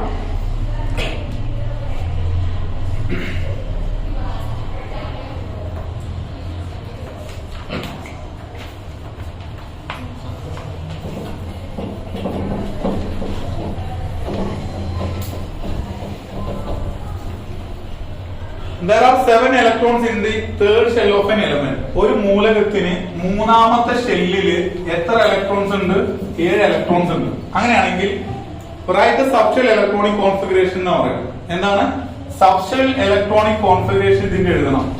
ചോദ്യം ഇതാണ്, മൂന്നാമത്തെ ഷെല്ലിൽ എത്ര ഇലക്ട്രോൺസ് ഉണ്ട്? 7 ഇലക്ട്രോൺസ് ഉണ്ട്. അങ്ങനെയാണെങ്കിൽ ഇതിന്റെ സബ്ഷെൽ ഇലക്ട്രോണിക് കോൺഫിഗറേഷൻ എന്ന് പറഞ്ഞാൽ എന്താണ് ചെയ്യുക? അപ്പൊ നമ്മൾ എന്ത് എഴുതണം? 1s2 എന്ന് എഴുതണം, 2s2 എന്ന് എഴുതണം, 2p6 എന്ന് എഴുതണം. ഇവിടെ എത്ര ഷെല്ലുകൾ ഉണ്ട്? 3. ഇത് എത്രാമത്തെ ഷെല്ലപ്പൊ എഴുതി കഴിഞ്ഞത്? 2 ഷെല്ല് എഴുതിയിട്ടുള്ളൂ. മൂന്നാമത്തെ ഷെല്ല് എഴുതണം. അതിൽ എത്ര ഇലക്ട്രോൺ ആയി? 3s2, 2 ഇലക്ട്രോൺ ആയി. എത്ര ഇലക്ട്രോൺ ഉണ്ട്? 7 ഇലക്ട്രോൺ. അപ്പൊ 3p5. ഇപ്പൊ ഇവിടെ എത്ര ഇലക്ട്രോൺസ് ആയി? 7. മൂന്നാമത്തെ ഷെല്ലില് 7 ഇലക്ട്രോൺ ഉണ്ട് എന്ന് പറഞ്ഞാൽ മൂന്നാമത്തെ ഷെല്ല് ഇതാണ്. 7 ഇലക്ട്രോൺ എന്ന് പറഞ്ഞാൽ S2 5, 7 ഇലക്ട്രോൺ. ഓക്കെ, സംശയം ഉണ്ടോ ആർക്കെങ്കിലും? രണ്ടാമത്തെ ക്വസ്റ്റ്യൻ ഇതാണ്, find the group and block of this element. ഈ എലമെന്റിന്റെ ബ്ലോക്ക് ഏതാ, ഗ്രൂപ്പ് ഏതാ? ഏത് ഗ്രൂപ്പിലാ? പി ഗ്രൂപ്പിലാണ് അല്ലെ? എത്രാമത്തെ ബ്ലോക്കിലാണ്? പി ബ്ലോക്ക് ആണ്. അപ്പൊ P5 എന്ന് പറയുന്നത് എത്രയായിരിക്കും? 5ന്റെ കൂടെ എത്ര ആഡ് ചെയ്യണം? 12. എത്രാമത്തെ ഗ്രൂപ്പിലാ? 17ാമത്തെ ഗ്രൂപ്പ്. ഇത് എന്തായിരിക്കും? ഒരു ഹലജൻ ആണ്. ഓക്കെ, 17 അറ്റോമിക് നമ്പർ ഇടുന്ന എന്താണ്? ഒരു ഹലജൻ ആണ്. എത്ര കാര്യങ്ങൾ നോക്കുക. ഒന്നാമത്തെ ചാപ്റ്ററിൽ നിന്ന് പരമാവധി നമ്മൾ ക്വസ്റ്റ്യൻസ് നോക്കിയിട്ടുണ്ട്. അപ്പോ ഇതില് അടുത്തൊരു question, which of the following is not characteristics of P block element.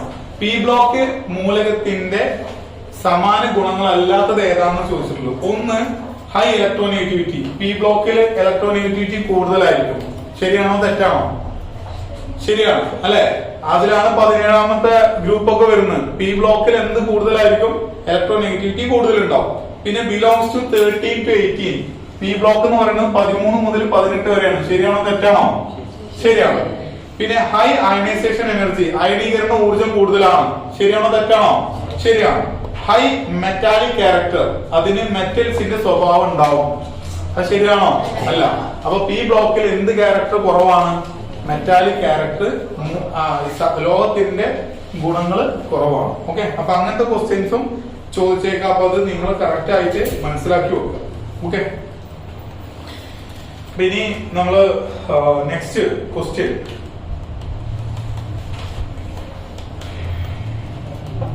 Ionisation energy എപ്പോഴും കൂടെ ഏത് ബ്ലോക്കിലേക്ക് വരുമ്പോഴാ? പി ബ്ലോക്കിലേക്ക് വരുമ്പോഴാണ് കേട്ടോ. ഇത് മനസ്സിലാക്കി വെക്കുക. നെക്സ്റ്റ് ചാപ്റ്ററിലേക്ക് പോകണം.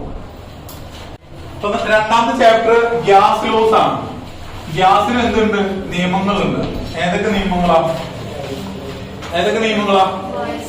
ബോയില് എന്ന് പറഞ്ഞൊരു നിയമം അല്ലെ? പിന്നെ ചാൾസ് എന്ന് പറഞ്ഞൊരു നിയമം, പിന്നെ അവഗാഡ്രോ എന്ന് പറഞ്ഞൊരു നിയമം, പിന്നെന്തോ? പിന്നെ ഇപ്പൊ നമുക്ക് ഇവിടെ പഠിക്കല്ല. ഓക്കെ, അപ്പൊ എന്തായാലും നമുക്ക് 3 നിയമങ്ങൾ നമുക്ക് ഇവിടെ ഗ്യാസ് ലോസിൽ പഠിക്കണം. പിന്നെ ഇതിന്റെ ഒപ്പമുള്ള ഒരാൾ കൂടി ഉണ്ട്. എന്താ അത്? മോൾസിന്റെ കോൺസെപ്റ്റ്. ഇതിൽ ഏറ്റവും കൂടുതൽ എല്ലാ ടീച്ചേഴ്സും പറയുന്ന ഒരു പ്രശ്നമാണ്, മോൾ കോൺസെപ്റ്റ് നമുക്ക് പഠിക്കാൻ ഏറ്റവും എളുപ്പമല്ല, കുറച്ച് പ്രയാസമുണ്ട്. അതെങ്ങനെ നമുക്ക് എളുപ്പത്തിൽ പഠിക്കാന്നൂടെ ഇതിൽ നോക്കണം. ഓക്കെ, അപ്പൊ എന്തായാലും ഗ്യാസ് ലോസിൽ 3 ലോസ് ഉണ്ട്. ഈ ലോസിനൊക്കെ ബേസ് ചെയ്ത് പറയുന്ന ഒരാൾ ആരായിരിക്കും? പ്രഷർ. പിന്നെ ഇതിൽ വരുന്ന ആളാരാ? ടെമ്പറേച്ചർ. പിന്നെ വോളിയം. പിന്നെ ഇവിടെ ഉള്ള ഒരാളാണ് എപ്പോഴും മാസ് എന്തായിരിക്കും? ഫിക്സഡ് ആയിരിക്കും, കോൺസ്റ്റന്റ് ആയിരിക്കും. ഓക്കെ, ഒരു സമാനമായിട്ടുള്ള അല്ലെങ്കിൽ ഒരു ഫിക്സഡ് ആയിട്ട് നിൽക്കുന്നതാണ് ഇവിടെ മാസ്. ഓക്കെ, അപ്പൊ ഈ ഒരു കേസിൽ നമുക്ക് ഇവിടെ first boils law. Boils law എന്ന് പറയുമ്പോൾ ഇതിൽ ഏതൊക്കെയാണ് കോൺസ്റ്റന്റ് ആയിട്ട് വരുന്നത്? ഒരു നിശ്ചിത മാസ് എടുക്കുന്നുണ്ട് അല്ലെ, ഒരു പെർട്ടിക്കുലർ മാസ് ഉള്ള ഒരു നിശ്ചിത മാസ് ഉള്ള ഒരു വസ്തു എടുക്കുമ്പോ ഇവിടെ പ്രഷർ എന്നുള്ളത് എന്തിന് വിപരീത അനുപാതത്തിലാണ്? വോളിയത്തിന് അല്ലെ. പ്രഷർ എന്നുള്ളത് വോളിയത്തിന് വിപരീത അനുപാതം. നമ്മളിത് ഇങ്ങനെയാണ് എഴുതല്, അത് തിരിച്ചാണ് എഴുതല്? തിരിച്ചെഴുതണം. അപ്പൊ ഏത് എഴുതിയാൽ എന്താണ്? സെയിം ആണ്. അപ്പൊ V is inversely proportional to P. അപ്പൊ VIP എന്ന് പഠിച്ചു കൊടുക്കുക. Okay, boils VIP. അപ്പൊ ഇതിൽ എന്തായിരിക്കും കോൺസ്റ്റന്റ് ആയിട്ട് നിൽക്കുന്നുണ്ടാവുക? ടെമ്പറേച്ചർ ഇവിടെ കോൺസ്റ്റന്റ് ആയിരിക്കും. പിന്നെ മാസ് ഇവിടെ ഫിക്സഡ് ആയിരിക്കും. അപ്പൊ ഫിക്സഡ് മാസ്, ടെമ്പറേച്ചർ ഇവിടെ നിശ്ചിതമായ ഒരു ടെമ്പറേച്ചർ കൊടുക്കുകയാണെങ്കിൽ വ്യാപ്തം കൂടുമ്പോ, വോളിയം കൂടുമ്പോ എന്ത് കുറയും? പ്രഷർ കുറയും. ഫോർ എക്സാമ്പിൾ, ഇപ്പൊ നമുക്ക് ഇത്ര പോകുന്നിട്ടുള്ള ഒരു സിലിണ്ടറും ഇത്രയുള്ള സിലിണ്ടറും ഇവിടെ മോളിക്യൂൾസ് നിൽക്കുന്നുണ്ട്, ഇവിടെ മോളിക്യൂൾസ് നിൽക്കുന്നുണ്ട്. ഓക്കെ, ഇത് എയും ഇത് ബിയും. ഇതിൽ ഏതിലാ പ്രഷർ കൂടുതൽ ഉണ്ടാവുക? ശ്രദ്ധിച്ചു പറയും. എയിലായിരിക്കും പ്രഷർ കൂടുതൽ. കാരണം അവിടെ വോളിയം എന്താ? കുറവാണ്. വോളിയം കുറവുണ്ടെങ്കിൽ പ്രഷർ എന്ത് ചെയ്യും? കൂടും. ഇവിടെ വോളിയം കുറവാണെങ്കിൽ പ്രഷർ കൂടും. അതേപോലെ തന്നെ വോളിയം കൂടുതലാണെങ്കിൽ പ്രഷർ കുറയും. ഇതാണ് വിപരീത അനുപാതത്തിന്റെ പ്രത്യേകത. വിപരീത അനുപാതം എന്ന് പറഞ്ഞാൽ നേരെ ഓപ്പോസിറ്റ്. ഒന്ന് കൂടുമ്പോ ഒന്ന് കുറയുക. നമ്മളിങ്ങനെ ശ്രദ്ധിച്ചു നോക്കി. ഇപ്പൊ ഒരു ബലൂൺ വീർപ്പിച്ചു, ഇത്ര വലിയൊരു പൊള്ളാക്കി. ഇതിനെ അമർത്തുന്ന സമയത്ത് അവിടെ പ്രഷർ കൂടെ ചെയ്യണം, കുറെ ചെയ്യണം? പ്രഷർ കൂടും അല്ലെ. അതിനെ പിടിച്ചിട്ട് ഇങ്ങനെ അമർത്തുമ്പോ പ്രഷർ കൂടും. അപ്പൊ പ്രഷർ കൂടുന്ന സമയത്ത് ഇതിന്റെ വോളിയം കൂടെ ചെയ്യണം, കുറെ ചെയ്യണം? അമർത്തുമ്പോ കുറയാ ചെയ്യണം അല്ലെ. അപ്പൊ വോളിയം കുറയുമ്പോ പ്രഷർ എന്ത് ചെയ്യും? കൂടും. അപ്പൊ ഇതിനെ ബേസ് ചെയ്തിട്ട് നമുക്കൊരു ഇക്വേഷൻ ഉണ്ട്. എന്താണ് ആ equation?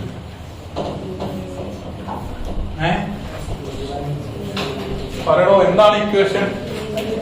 B equal to 1/P ഉണ്ട് എങ്കിൽ PV is equal to constant അല്ലെ. കോൺസ്റ്റന്റ് അല്ലേ? PV is equal to constant. അതായത് നമുക്ക് ഇങ്ങനെ എഴുതാം, P1 V1 is equal to P2 V2. Clear? P1 V1 is equal to P2 V2 എന്നാണ് ഇതിനെ കുറിച്ച് എഴുതുക, ബോയിൽസിനെ കുറിച്ച് എഴുതുക. ഇനിയിപ്പോ നിങ്ങൾക്ക് നാളെ ഒരു ക്വസ്റ്റ്യൻ ചോദിക്കുകയാണ്, പ്രഷറിന്റെ യൂണിറ്റ് എന്താ? P ആ. പ്രഷറിന്റെ യൂണിറ്റ് എന്താ? 3 അറ്റ്മോസ്ഫിയറിക് പ്രഷർ, 3 ATM. പ്രഷർ എന്ന് എഴുതുകയാണെങ്കിൽ അറ്റ്മോസ്ഫിയറിക് പ്രഷർ ATM എന്നാ കൊടുക്കുക. ഓക്കെ, അപ്പൊ ATM P. അപ്പൊ ഒരു ഗ്യാസ് സിലിണ്ടറിൽ 3 ATM പ്രഷർ ഉണ്ട്. അതേപോലെ തന്നെ വോളിയം എന്ന് പറയുന്നത് 18 ലിറ്റർ ആണ്. ഓക്കെ, വോളിയം എന്തിനാ കൊടുക്കുക? ലിറ്ററിലാണ് കൊടുക്കുക. അതേ ഒരു സാധനത്തിന്, ഇതേ ഒരു പ്രഷർ ഉള്ള സിലിണ്ടറിലുള്ള ഗ്യാസിനെ വേറൊരു സിലിണ്ടറിലേക്ക് എത്തിച്ചു. ആ സിലിണ്ടറിന്റെ വോളിയം എന്ന് പറയുന്നത് 27 ലിറ്റർ വോളിയുള്ള ഒരു സിലിണ്ടറിലേക്ക് ആക്കി കഴിഞ്ഞാൽ ഇവിടെ ഉണ്ടാവുന്ന പ്രഷർ എത്രയെന്നാണ് ചോദിച്ചു. ഒന്നുകൂടെ പറഞ്ഞുതരാം. ഓക്കെ, അപ്പൊ അത് ശ്രദ്ധിച്ച് കേൾക്കുക. കാരണം എന്താന്ന് പറഞ്ഞാൽ ഇങ്ങനെ ആയിരിക്കും ഇതിൽ നിന്ന് വരുന്ന ക്വസ്റ്റ്യൻസ് വരിക. അതായത് ഒരു സിലിണ്ടർ, ആ സിലിണ്ടറിൽ എന്തുണ്ട്? പ്രഷർ 3 ATM ഉണ്ട്. ഈ സിലിണ്ടറിന്റെ വോളിയം എന്ന് പറയുന്നത് 18 ലിറ്റർ ആണ്. ഓക്കെ, അങ്ങനെയുള്ള 18 ലിറ്റർ വോളിയം 3 ATM പ്രഷർ ഉള്ള ഒരു സിലിണ്ടറിൽ നിന്ന് വേറൊരു സിലിണ്ടറിലേക്ക് ഗ്യാസിനെ മാറ്റി. ആ ഗ്യാസിനെ മാറ്റുന്ന സിലിണ്ടർ ഒന്നാമത്തെ സിലിണ്ടർ ആണെങ്കിൽ രണ്ടാമത്തെ സിലിണ്ടറിന് ഇവിടുത്തെ വോളിയം എന്ന് പറയുന്നത് എത്ര? 27 ലിറ്റർ ആണ്. അങ്ങനെയാണെങ്കിൽ ഇവിടുത്തെ പ്രഷർ എത്രയായിരിക്കും? എന്താണ് ചെയ്യാ നമ്മള്? നമുക്കൊരു ഇക്വേഷൻ വേണം. ഇത് എന്ത് ലോനെ ബേസ് ചെയ്തിട്ടാണ് ചോദിക്കും. ഫസ്റ്റ് ക്വസ്റ്റ്യൻ ഇതാ ഉണ്ടാവുക. ഇത് ഏത് ലോനെ ബേസ് ചെയ്തിട്ടാണ്? പിയും ബിയും വരുന്ന ഏത് ലോ ആ? ബോയിൽസ് ലോ ആണ്. അപ്പൊ P1 V1 is equal to P2 V2. ഈ ഇക്വേഷനിൽ ഡയറക്റ്റ് സബ്സ്റ്റിറ്റ്യൂട്ട് ചെയ്യാൻ പറ്റുന്നതാണ്. ഒന്നാമത്തെ സിലിണ്ടർ എന്ന് പറഞ്ഞാൽ ഇവിടുത്തെ P എന്താവും?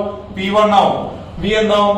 V1 ആവും. രണ്ടാമത്തെ സിലിണ്ടർ പറയുമ്പോൾ P2 P2. അപ്പൊ P1 V1 is equal to P2 V2.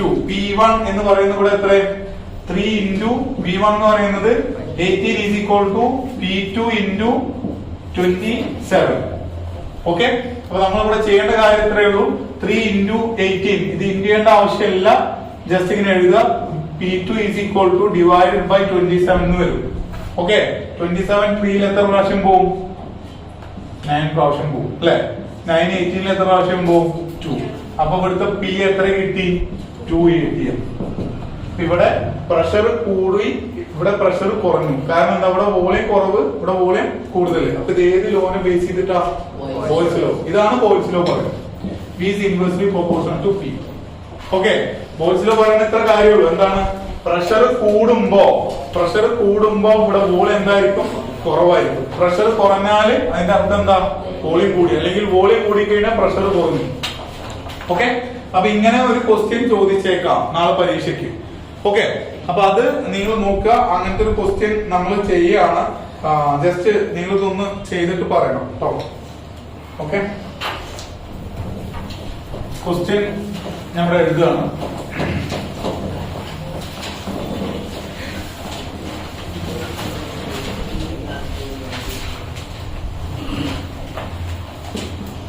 Pressure എന്നുള്ളവർക്ക് 1 എന്നുണ്ട്, വോളിയം എന്നുള്ളവർക്ക് 10 എന്നുണ്ട്. പി വി എത്രയെന്നാണ് ഒരു ചോദ്യം. എ എന്താണ്? രണ്ടാമത്തെ ക്വസ്റ്റ്യൻ ഇവിടെ 2 എന്നുണ്ട്, ഇവിടെ ബി, ഇവിടെ 10. മൂന്നാമത്തെ ക്വസ്റ്റ്യൻ ഇവിടെ സി, ഇവിടെ 2.5, ഇവിടെ 10. എന്താണ് ഉത്തരം വരിക? എന്താ ചെയ്യേണ്ടത്? നമ്മുടെ ക്വസ്റ്റ്യൻ എന്താ പറഞ്ഞത്? പി ഇൻറ്റു ബി എന്ന് തന്നിട്ടുണ്ട്. ഇവിടെ പി തന്നിട്ടുണ്ട്, ബി തന്നിട്ടുണ്ട്. പി ഇൻറ്റു ബി എന്നാണ് ഇതിന്റെ അർത്ഥം. ഇത് ആദ്യം മനസ്സിലാക്കിയാൽ മതി. നമുക്ക് ഇങ്ങനെ ക്വസ്റ്റ്യൻ തന്നിട്ടുണ്ടെങ്കിൽ എന്താണ് പി പറഞ്ഞ പ്രഷർ, അറ്റ്മോസ്ഫിയറിക് പ്രഷർ, പി പറഞ്ഞ വോളിയം ലിറ്ററിൽ, പി ഇൻറ്റു ബി. ഇത് ഏത് ലോ ആണ്? Boys law. ബോയ്സ് ലോയിൽ ഇവിടെ 1ഉം ഇവിടെ 2, ആ 1ഉം 10ഉം 1ഉം 10 ഇൻറ്റു ഇതിന് എത്ര കിട്ടും? ഇവിടെ 10. 1 ഇൻറ്റു 10 10. അതാണ് ഇവിടെ ചെയ്തിട്ടുള്ളത്, പി ഇൻറ്റു ബി. ഇവിടുത്തെ കേസിൽ പി ഇൻറ്റു ബി എന്നുള്ളത് 10 തന്നിട്ടുണ്ട്, ഇവിടെ പി 3 തന്നിട്ടുണ്ട്. അപ്പൊ എന്താ ചെയ്യാം? 10 ഡിവൈഡഡ് ബൈ 2. അപ്പൊ എത്ര കിട്ടുക? 5. എന്തുകൊണ്ട് ഇൻറ്റു ചെയ്താലാണ് ഇവിടെ 10 കിട്ടുന്നത്? അപ്പൊ ഡിവൈഡ് ചെയ്യാം. പിന്നെ 10 ഡിവൈഡ് ബൈ 2.5 എത്ര കിട്ടുക? 4. അപ്പൊ ഇങ്ങനത്തെ ക്വസ്റ്റ്യൻ ചോദിച്ചേക്കാം. അപ്പൊ ചോദ്യം സെന്റൻസ് ആവണമെന്നില്ല, ടേബിൾ ഫോളോ ആവാം. ഓക്കെ അപ്പൊ ഇത് നോക്കുക. ഇതാണ് ബോയ്സ് ലോ. ഇനി അടുത്തൊരു ലോ ഉണ്ട്. അത് ഏത് ലോ ആണ്? Charles law. എന്താ പറയുന്നത്? ബോയ്സില് പ്രഷറിനും വോളിയത്തിനെ കുറിച്ചിട്ടാ പറഞ്ഞിട്ടുണ്ടെങ്കിൽ ചാൾസ് എന്തിനെ കുറിച്ചിട്ടാ പറയുന്നത്? വോളിയത്തിന് ടെമ്പറേച്ചറിനെ കുറിച്ചിട്ട് പ്രഷറിനെ എന്ത് ചെയ്യണു? കോൺസ്റ്റന്റ് ആക്കിയിട്ട് നിർത്തുന്നു. മാസ് ഉണ്ടാവും ഫിക്സഡ്. ഓക്കെ മാസ് എപ്പോഴും ഫിക്സഡ് ആണ്. അപ്പൊ V directly proportional to T. Volume കൂടിയ ടെമ്പറേച്ചർ കൂടും അല്ലെ? വോളിയം കൂടിയ ടെമ്പറേച്ചർ കൂടും, വോളിയം കുറഞ്ഞ ടെമ്പറേച്ചർ കൂടും. വ്യാപ്തം കൂടിയ ടെമ്പറേച്ചർ കൂടും, വ്യാപ്തം കുറഞ്ഞാല് ടെമ്പറേച്ചർ കുറയും. ഓക്കെ ചെറിയൊരു ഹോളിൽ ഇരിക്കുന്നേക്കാളും കൂടുതൽ ചൂട് അനുഭവപ്പെടും എവിടെ പോകുമ്പോ? വലിയൊരു ഹോളിൽ പോയിട്ട് നമ്മൾ എ സിയോ ഫാനോ ഒന്നും ഇല്ലാതെ ഇരിക്കുമ്പോ. കാരണം എന്താ? അവിടെ വോളിയം കൂടുതലാണ്, അപ്പൊ അവിടെ ടെമ്പറേച്ചർ എന്ത് ചെയ്യും? ഓട്ടോമാറ്റിക്കലി കൂടും. അപ്പോ ഇതിനെ എഴുതുന്നത് V by T is equal to constant എന്നാണ്. അതായത് ബോയിൽസ് ലോയില് നമ്മള് എഴുതിയിട്ടുള്ള ഒരു സാധനമാണ് P1 V1 is equal to P2 V2. അതേപോലെ ഇവിടെ എന്ത് എഴുതും? V1 by T1 is equal to V2 by T2. ഇത് അടുത്തൊരു എക്സാമിന് ഇപ്പോ ഒരു ക്വസ്റ്റ്യൻ നമുക്ക് ഇതിലുള്ള തന്നെ തരാം. ഇതിലുള്ള ഒരു ക്വസ്റ്റ്യൻ ആണ്. വിയും ടിയും വി ബൈ ടി അങ്ങനെ ഒരു ക്വസ്റ്റ്യൻ ആണല്ലോ. ഇവിടെ 600, ഇവിടെ 300, ഇവിടെ എത്രയായിരിക്കും? ഒരു ക്വസ്റ്റ്യൻ. രണ്ടാമത്തെ ക്വസ്റ്റ്യൻ ഇവിടെ 800, ഇവിടെ ഡാഷ് ബി, ഇവിടെ 2. മൂന്നാമത്തെ ക്വസ്റ്റ്യൻ ഇവിടെ സി 450, ഇവിടെ 2. എത്രയാണ് വരിക? അപ്പൊ ഫസ്റ്റത്തെ കേസിൽ ഇവിടെ 600, ഇവിടെ 300, ഇവിടെ വി ബൈ ടി എന്ന് പറഞ്ഞാൽ എന്താ? 600 ഡിവൈഡഡ് ബൈ 300. ഇവിടെ വിക്ക് ഏതാ കൊടുത്തിട്ടുള്ളത്? ഇവിടെ 600. ടിക്ക് ഏതാ തന്നിട്ടുള്ളത്? 300. അപ്പൊ 600 ഡിവൈഡ് ബൈ 300 എത്ര ഇവിടെ കിട്ടുക? ഉത്തരം 2. ഓക്കെ ഒരുവിധം ഇങ്ങനെ ടേബിൾ തരുന്നതിന്റെ എല്ലാത്തിന്റെയും ഈ ഒരു ഭാഗം സെയിം ആവാൻ ചാൻസ് ഉണ്ട്. നോക്കിയാൽ ക്ലിയർ ആവും. ഓക്കെ രണ്ടാമത്തെ ക്വസ്റ്റ്യൻ ഇവിടെ 800, ഇവിടെ 2. അപ്പൊ എത്രയും വരുന്നുണ്ടാവുക? ശ്രദ്ധിച്ചു പറയും. എന്താ വരിക? 400. 800 ഡിവൈഡ് ബൈ 2 പറയുമ്പോ എത്ര വരും? 400 അല്ലെ? 800 400 ഡിവൈഡ് ചെയ്താൽ 2 കിട്ടുക. ഇവിടെ 450 ഉണ്ട്. ഇവിടെ എത്ര വരിക? 900 ഡിവൈഡ് ബൈ 450 ആണ് എന്ത് വരുന്നത്? 2.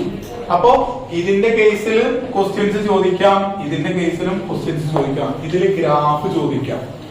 ചാൾസ് ലോനെ ബേസ് ചെയ്തിട്ട് ഏതും ചോദിക്കാം, ടെമ്പറേച്ചറിനെ ബേസ് ചെയ്തിട്ടുള്ള ഗ്രാഫും ചോദിക്കാം. അപ്പൊ ഇവിടെ വോളിയം കൂടുമ്പോ ടെമ്പറേച്ചർ എന്ത് ചെയ്യും? ഒപ്പം കൂടും. വോളിയം കുറയുമ്പോ ടെമ്പറേച്ചർ എന്ത് ചെയ്യും? കുറയും. ഇവിടെ V1 by T1 is equal to V2 by T2. Boyle's ലോയിൽ P1 V1 is equal to P2 V2. ഈ രണ്ട് ഇക്വേഷൻസ് കറക്റ്റ് ആയിട്ട് ലോനെ ബേസ് ചെയ്തിട്ട് പഠിക്കാം. ഓക്കെ, ഇനി ഒരു ലോഡി പറഞ്ഞാൽ നമുക്ക് നിർത്താം. അത് ഏത് ലോ ആ? Avogadro's law. ലോന്റെ കേസുകൾ നിർത്താനുള്ള ഒരു ലോഡ് ഉണ്ട്. അത് ഏത് ലോ ആണ്? അവഗാഡോസ് ലോ പറയുന്നത് B is directly proportional to N at a constant temperature, at a constant pressure and fixed mass. ഒരു വ്യൂഹത്തില് അല്ലെങ്കിൽ ഒരു ഗ്യാസില് അല്ലെങ്കിൽ എന്താ പറയാ ഒരു നമ്മളൊരു വാതകത്തില് ടെമ്പറേച്ചർ, പ്രഷർ, താപവും മർദ്ദവും ഫിക്സഡ് ആക്കി, കോൺസ്റ്റന്റ് ആക്കി, സ്ഥിരമാക്കി വെച്ച് ഒരു നിശ്ചിത മാസ് വാതകത്തില് എന്ത് കൂടും? വോളിയം കൂടുമ്പോ നമ്പർ ഓഫ് മോളിക്യൂൾസ് കൂടും. അതിന് ഞാനൊരു എക്സാമ്പിൾ പറഞ്ഞതാണ്. ഏത്? ഇപ്പൊ നെല്ലിക്കയുടെ എണ്ണം കൂടുന്ന സമയത്ത് ഇവിടെ ഭരണിയില് വ്യാപ്തം എന്ത് ചെയ്യും? കൂടും. നെല്ലിക്കയുടെ എണ്ണം കുറഞ്ഞു കഴിഞ്ഞാൽ ഭരണിയില് വ്യാപ്തം എന്ത് ചെയ്യും? കുറയും. അപ്പൊ V is directly proportional to N. ഇവിടെ അവഗാഡോ ഒരു നമ്പർ കൊണ്ടുവന്നു. അത് ഏത് നമ്പറാണ്? 6.022 into 10⁻23. ഓക്കെ, 6.022 into 10⁻23 എന്നാണ് അവഗാഡോസ് നമ്പർ. എന്താണ് ഈ അവഗാഡോസ് നമ്പർ? എന്താണ് അവഗാഡോസ് നമ്പർ? അതായത് ഒരു മൂലകത്തില്, ഒരു എലമെന്റില് ഒരു മോള് എന്ന് പറഞ്ഞാൽ എന്താ? ഒരു മോള് പറഞ്ഞ ഒരു മോള് ഏത് മോളാ? ഇവിടുത്തെ മോള് ഏത് മോളാ? വാമോള് പാരസിറ്റമോൾ എന്നല്ല, പിന്നെ ഇവിടുത്തെ മോള് ഏത് മോളാ? എന്തായിരിക്കും മോള്? ഒരു മോള് എന്ന് പറഞ്ഞാൽ എന്താണെന്ന് എത്തണം അല്ലെ? അപ്പൊ അതിനെന്താണ് ആറ്റം, എന്താണ് മോളിക്കൂൾ എന്ന് അറിയണം. ഓരോ എലമെന്റുകളും കൂടി ചേർന്ന് കഴിഞ്ഞാൽ, അല്ലെങ്കിൽ ആറ്റങ്ങൾ കൂടി ചേർന്ന് കഴിഞ്ഞാൽ, കണികകൾ കൂടി ചേർന്ന് കഴിഞ്ഞാൽ നമുക്ക് എന്ത് കിട്ടും? തന്മാത്രകൾ, മോളിക്യൂൾസ് കിട്ടും. അപ്പൊ ഈ മോളിക്യൂൾസിനെ നമുക്ക് ചെറുതാക്കി പറയപ്പെടുന്ന ഒരു പേരാണ് തൽക്കാലത്തിന് എന്ത് പഠിക്കാം? മോൾസ്. മോളിക്യൂൾസിനെ ചെറുതാക്കി പറയുന്ന പേരാണ് മോളുകൾ എന്ന് പറയാം. ഓക്കെ, അപ്പൊ നമുക്കിപ്പോ ഇവിടെ പഠിക്കുന്ന ഒരു കേസ് ഉള്ളത്, ഹൈഡ്രജൻ എന്നുള്ളതിന് അറ്റോമിക് നമ്പർ ഉണ്ട്, അറ്റോമിക് മാസ് ഉണ്ട്. അറ്റോമിക് മാസ് ഹൈഡ്രജന്റെ എത്രയും 1, ഓക്സിജന്റെ 16, നൈട്രജന്റെ 14, കാർബണിന്റെ 12, സോഡിയത്തിന്റെ 23, കാൽസ്യത്തിന്റെ 40, സൾഫറിന്റെ 32. ഇത്ര മിനിമം പഠിച്ചു വെക്കുക, മാക്സിമം അല്ല മിനിമം. ഓക്കെ, അപ്പൊ നമുക്ക് അറ്റോമിക് മാസസ് എന്നുള്ള രൂപത്തില് ഇത്രയും കാര്യങ്ങൾ പഠിച്ചു വെക്കാം. കാരണം നമ്മൾ മോൾ കോൺസെപ്റ്റിലേക്ക് പോവാം. ഇതിൽ ഒരു കാര്യം കൂടി എഴുതാം. Cl is equal to 35.5. ഇത്രയും ആണ് ഇതിന്റെ ഓരോന്നിന്റെയും ആറ്റത്തിന്റെ മാസുകൾ എന്ന് നമ്മൾ മനസ്സിലാക്കി വെക്കണം. ഇതൊരു വിധം നമ്മളെ പരീക്ഷയ്ക്ക് നമ്മളെ ക്വസ്റ്റ്യൻ പേപ്പറിൽ ഉണ്ടാവും. ഓക്കെ, ഇനി ഫോർ എക്സാമ്പിൾ എന്താണ് മോൾ കോൺസെപ്റ്റിലേക്ക് എത്തുക. അപ്പൊ നമ്മളെടുത്ത് ഒരു 160 ഗ്രാം ഓക്സിജൻ ഉണ്ട് എന്ന് പറയണം. എന്താണ്? 160 ഗ്രാം ഓക്സിജൻ ഉണ്ട്. അപ്പൊ നമ്മളെടുത്ത് ചോദിക്കുന്നത് ഇതില് എത്ര GAM ഉണ്ടാവും, എത്ര GMM ഉണ്ടാവും? ഞാൻ ഒറ്റയടിക്ക് അത് രണ്ടും പറയാൻ പോവാണ്. എന്താ GAM? എന്താണ് ഗ്രാം അറ്റോമിക് മാസ് അല്ലെ? GAM എന്ന് പറഞ്ഞാൽ എന്താ? Gram atomic mass. അതായത് നമുക്ക് തന്നിട്ടുള്ള ഓരോ മൂലകത്തിലും എത്ര ഗ്രാം ഉണ്ടോ അതിൽ എത്രയാണോ ആറ്റത്തിന്റെ മാസ് അത് എഴുതുന്നതിനാണ് എന്ത് പറയാ? Gram atomic mass. അപ്പൊ ഈ GAM-ല് നമുക്ക് തന്നിട്ടുള്ളത് എത്ര ഗ്രാമാ? 160 ഗ്രാം. നമുക്കൊരു ഓക്സിജന്റെ വില നമുക്കറിയാം. എത്രയാണ് ഇവിടെ ഓക്സിജന്റെ വില? 16. അപ്പൊ 160 തന്നത് ഡിവൈഡഡ് ബൈ നമുക്ക് അറിയുന്നത് 160 ഡിവൈഡ് ബൈ 16 എത്ര കിട്ടും? 10. അപ്പൊ ഇവിടുത്തെ ജാം എത്ര? 10 GAM. അപ്പൊ നമ്മൾ ചോദിക്കാണ് ഇതിന്റെ ഗ്രാം അറ്റോമിക് മാസിന്റെ ആറ്റങ്ങളുടെ എണ്ണം എത്ര ചോദിക്കുമ്പോ എണ്ണം ആരാ തന്നിട്ടുള്ളത്? അവഗാഡോ നമ്പർ ആണ് തന്നിട്ടുള്ളത്. അപ്പൊ 10 into അവഗാഡോ നമ്പർ എന്ന് പറയുന്നത് എത്ര? 6.022 into 10⁻23. പരീക്ഷയ്ക്ക് നിങ്ങൾ എന്നെന്ന് എഴുതി വെക്കരുത്, നോട്ട് അപ്ലിക്കബിൾ ആവും. ഓക്കെ, നമ്മൾ എന്ത് എഴുതി വെക്കണം? 6.022 into 10⁻23 തന്നെ എഴുതണം. ഇവിടെ ഞാൻ ഷോർട്ട് കട്ട് എഴുതിയോടെ എഴുതി, അല്ലെങ്കിൽ നിങ്ങൾ ഇങ്ങനെ എഴുതി വെക്കണം. NA എന്നുള്ളത് ഒരുമിച്ച് എഴുതരുത്, ഒരാള് മേലെ ഒരാള് താഴെ. ഓക്കെ, അപ്പൊ NA എന്ന് എഴുതി വെക്കുകയാണെങ്കിൽ അതിന്റെ കൂടെ ഇതോടെ എഴുതി വെച്ചിട്ട് പിന്നെ നിങ്ങൾക്ക് NA into 10 എന്ന് എഴുതാം. കുറെ ക്വസ്റ്റ്യൻസിൽ അങ്ങനെ ആൻസർ വരുന്നുണ്ടെങ്കിൽ. ഓക്കെ, ഇനി GMM എന്തായിരിക്കും? GM എന്ന് പറഞ്ഞാൽ gram molecular mass. Gram atomic mass എന്ന് പറഞ്ഞാൽ ആറ്റം എന്ന് പറഞ്ഞാൽ ഒറ്റൊന്നിന്റെ കേസാണ്. ഓക്സിജൻ എന്ന് പറഞ്ഞ ഒന്നിന്റെ വിലയാണ് എത്ര? 16. ഗ്രാം മോളിക്കുൾ ആക്കണം ഏതിനെ? ഓക്സിജനെ മോളിക്കുൾ ആക്കണമെങ്കിൽ മിനിമം എത്ര എണ്ണം വരണം? 2 എണ്ണം വരണം. അപ്പൊ ഇതിന്റെ വില എത്രയാവും? ഒന്നിന് വില 16 ആണെങ്കിൽ 2 എണ്ണത്തിന്റെ വില എത്രയും? 32. അപ്പൊ ഈ 160 കൊണ്ട് നമ്മൾ എത്ര കൊണ്ട് ഡിവൈഡ് ചെയ്യണം? 32 കൊണ്ട് ഡിവൈഡ് ചെയ്തതിന് ഇവിടെ എത്രയാവും? 5 ആവും. അപ്പൊ GMM എത്ര? ജിം എത്രയാണ്? 5 ആയി. അപ്പൊ ജാമ് 10 ആവുമ്പോ ജിം എത്രയാവും? 5 ആവും. അപ്പൊ ഇതിന്റെ മോളിക്കുളിന്റെ എണ്ണം എത്രയായിരിക്കും? Na ഇൻറ്റു 5 അല്ലെങ്കിൽ 5 ഇൻറ്റു Na. ഓക്കെ. അപ്പൊ ഇത്രയും കേസുകളാണ്. സിമ്പിൾ ആയിട്ട് പറയുകയാണെങ്കിൽ GAM-ഉം GMM ഇത്രയേ ഉള്ളൂ. അതായത് GAM എന്ന് പറഞ്ഞാല് ഓരോ ആറ്റത്തിലും എത്ര ഗ്രാം ഉണ്ടോ അതിന്റെ ഒന്നിന്റെ വില കൊണ്ട് ഡിവൈഡ് ചെയ്ത് കഴിഞ്ഞാൽ കിട്ടുന്നതാണ് ഏത്? GAM. അതിൽ എത്ര എണ്ണം ഉണ്ടെന്ന് ചോദിക്കുമ്പോ എന്തുകൊണ്ട് ഡിവൈഡ് ഇൻറ്റു ചെയ്യാം? GAM-നെ കൊണ്ട് എന്ത് ഇൻറ്റു ചെയ്യണം? അവകാഡോ നമ്പർ ഇൻറ്റു ചെയ്യാം. GMM എന്ന് പറഞ്ഞു കഴിഞ്ഞാൽ മോളിക്കുൾ ആണ്. അപ്പൊ ഒന്നിന്റെ വില കൂടെ ഒന്നുകൂടെ ആഡ് ചെയ്യാം. അപ്പൊ എത്ര എണ്ണത്തിന്റെ വിലയാവും? 2 എണ്ണത്തിന്റെ വിലയാവും. ഏത്? ഇങ്ങനത്തെ ആറ്റങ്ങളാണ് തന്നിട്ടുള്ളതെങ്കിൽ. ഓക്കെ. ഹൈഡ്രജന്, സൾഫർ, ക്ലോറിൻ, നിയോൺ എന്നൊക്കെ പറഞ്ഞ തരികയാണെങ്കിലാണ്. ഓക്കെ. അപ്പൊ ഈ കേസുകൾ നമ്മൾ നോക്കുക. ഇനി നിങ്ങൾക്ക് ഒരു ക്വസ്റ്റ്യൻ കൂടെ ഞാൻ ഇവിടെ തരികയാണ്. അത് ഇപ്പൊ നിങ്ങൾക്ക് ഫോർ എക്സാമ്പിൾ ക്ലോറിന് 71 ഗ്രാം ക്ലോറിൻ തന്നു. ഓക്കെ. 71 ഗ്രാം ക്ലോറിൻ തന്നിട്ട് എത്രയാണ് GAM എന്ന് ചോദിച്ചാൽ എന്താ ചെയ്യേണ്ടത്? 71 ഗ്രാം തന്നു കഴിഞ്ഞാൽ തന്നത് എവിടെ എഴുതണം? മേലെ എഴുതണം. ആദ്യം നമ്മൾ മനസ്സിലാക്കേണ്ടത് ക്വസ്റ്റ്യനിൽ തന്നത് എന്താണോ അത് ന്യൂമറേറ്ററിൽ എഴുതുക. നമുക്ക് ക്ലോറിന്റെ വില അറിയും, ആറ്റോമിക് ആണ്. അപ്പൊ ഒരു ക്ലോറിന്റെ വില എടുക്കുക. എത്ര? 35.5. 35.5 71 കട്ട് ചെയ്യുമ്പോ എത്ര വരും? 2. അപ്പൊ GAM എത്ര ഇവിടെ? 2. ഇനി ഇതിന്റെ GMM ചോദിച്ചാൽ എന്താ എഴുതണ്ടേ? ആദ്യം തന്ന കാര്യം മേലെ എഴുതുക. ഡിവൈഡ് ബൈ CLന്റെ ഡബിള് എത്ര വരുന്നേ? 71. അപ്പൊ ഇവിടുത്തെ GMM എത്ര? 1.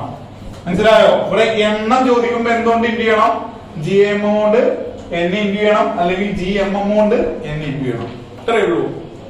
കോൺസെപ്റ്റ് ക്ലിയർ അല്ലേ? കോൺസെപ്റ്റ് ക്ലിയർ ആണോ? അല്ലേ? കൂടുതൽ പ്രോബ്ലം ചെയ്യണോ? ചെയ്യണ്ടേ?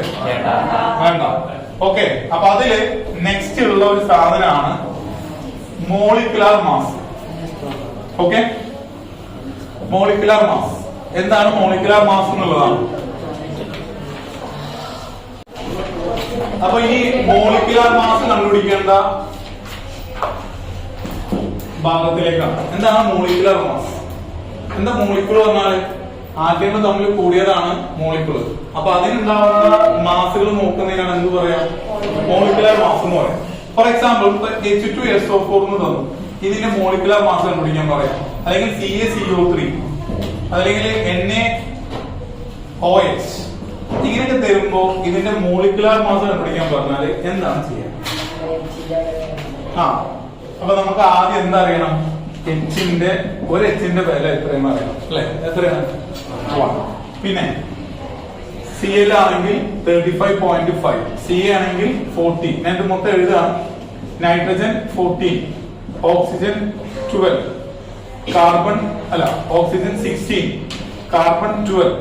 പിന്നെ ഏതാ കണ്ട്? സൾഫർ 32, പിന്നെ Na 23, എസ് അല്ലെ? എസ് എഴുതി. ഇനി ഏതെങ്കിലും ഉണ്ടോ? ഇതൊക്കെ ആയി അല്ലെ? അപ്പൊ ഇനി നമ്മളെടുത്ത് H2SO4 എന്ന് പറയുകയാണെങ്കിൽ ഹൈഡ്രജന്റെ വില എത്ര? ഇതില് ഹൈഡ്രജന്റെ 1 ആണ്. അപ്പൊ 1 എന്ന് എഴുതാം. ഇൻറ്റു എത്ര ഹൈഡ്രജൻ ഉണ്ട്? 2 പ്ലസ് എസിന്റെ വാല്യൂ എത്ര? 1 ഇൻറ്റു 32 പ്ലസ് 4 ഇൻറ്റു 16. അപ്പൊ ഇവിടെ എത്ര വരും? 2 പ്ലസ് 32 പ്ലസ് 16 ഇൻറ്റു 4 64. അപ്പൊ എത്ര വരുന്നു? 98 ഗ്രാം ആണ് ഇവിടെ H2SO4 വരുന്നത്. ഓക്കെ. അതേപോലെ CaCO3 നോക്കുമ്പോ എത്ര വരുന്നത്? Ca എന്ന് പറഞ്ഞാല് 40 പ്ലസ് 1 ഇൻറ്റു 12 പ്ലസ് 3 ഇൻറ്റു 16. അപ്പൊ എത്ര വരിക? 40 പ്ലസ് 12 പ്ലസ് 48 എത്ര വരും? എത്ര വരുന്നത് 100. ഓക്കെ. NaOH ആണെങ്കിൽ Na എന്ന് പറഞ്ഞാൽ 23 പ്ലസ് 16 പ്ലസ് 1 അപ്പൊ എത്ര വരിക 24 പ്ലസ് 16 എത്ര വരും 40. ഇനി ഇത് വെച്ചിട്ട് നമുക്ക് GMM കണ്ടുപിടിക്കാൻ ചോദിക്കും. അതെങ്ങനെയാണെന്നുള്ള പറയാം. അപ്പൊ നിങ്ങൾക്ക് തരുന്നത് 50 ഗ്രാം CaCO3 ഉണ്ട്. ഇതിന്റെ GMM എത്രയാണ്, നമ്പർ ഓഫ് മോളിക്യൂൾസ് എത്രയാന്ന് ചോദിക്കാം. ഓക്കെ, നമ്പർ ഓഫ് മോളിക്യൂൾസ് എന്താണ് ചെയ്യുക? അപ്പൊ നമുക്ക് തന്നിട്ടുള്ള എത്ര ഗ്രാമാ 50 ഗ്രാം CaCO3 ഉണ്ട് എന്ന് പറഞ്ഞു തന്നു. നമ്മളിത് എന്ത് ചോദിച്ചു? ഇവിടുത്തെ GMM എത്ര, അല്ലെങ്കിൽ എത്ര നമ്പർ ഓഫ് മോൾസ് എത്ര, ഇവിടുത്തെ എത്ര മോളുകളാണ് ഉള്ളത് ചോദിക്കാണ്. അപ്പൊ ഈ മോള് കണ്ടുപിടിക്കുക എങ്ങനെയാ കണ്ടുപിടിക്കുക? ആദ്യം CaCO3 എത്രയെന്ന് കണ്ടുപിടിക്കണം. അപ്പൊ CaCO3 നമ്മൾ ഇങ്ങനെ കണ്ടുപിടിക്കണം. ഇങ്ങനെ കണ്ടുപിടിച്ചാൽ എത്ര കിട്ടുന്നു? CaCO3 100 അല്ലെ? നമുക്ക് ഇവിടെ തന്നത് ആദ്യം എഴുതണം. അത് ചെറുതാണെങ്കിലും വലുതാണെങ്കിലും തന്നത് ആദ്യം എഴുതി. അത് എത്ര 50 ഡിവൈഡഡ് ബൈ എത്രയാണ് CaCO3 100. 50 ഡിവൈഡ് ബൈ 100 എന്ന് പറയുമ്പോ എത്ര വരിക 1/2, അതായത് 0.5 മോൾ എന്ന് എഴുതുക. സെക്കൻഡ് ക്വസ്റ്റ്യൻ, ഇതിൽ എത്ര എണ്ണം ഉണ്ട്, എത്ര എണ്ണം ചോദിക്കുമ്പോ എന്തുകൊണ്ട് ഇൻഡു ചെയ്യണം?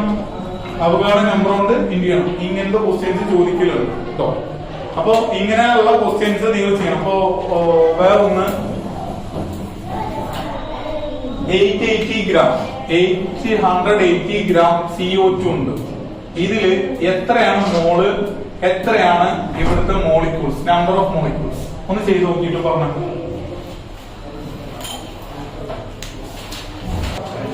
അപ്പൊ നമുക്കിപ്പോ ഇവിടെ തന്നിട്ടുള്ളത് 880 ഗ്രാം CO2. എത്ര ഉത്തരം കിട്ടി? മോള് 20. എങ്ങനെ 20 കിട്ടുക? ആദ്യം നമ്മൾ ഇതിൽ എന്താ കണ്ടുപിടിക്കേണ്ടത്? CO2ന്റെ എന്ത് കണ്ടുപിടിക്കണം? മോളിക്കുലാർ മാസ് കണ്ടുപിടിക്കണം. CO2ന്റെ മോളിക്കുലാർ മാസ് എത്ര?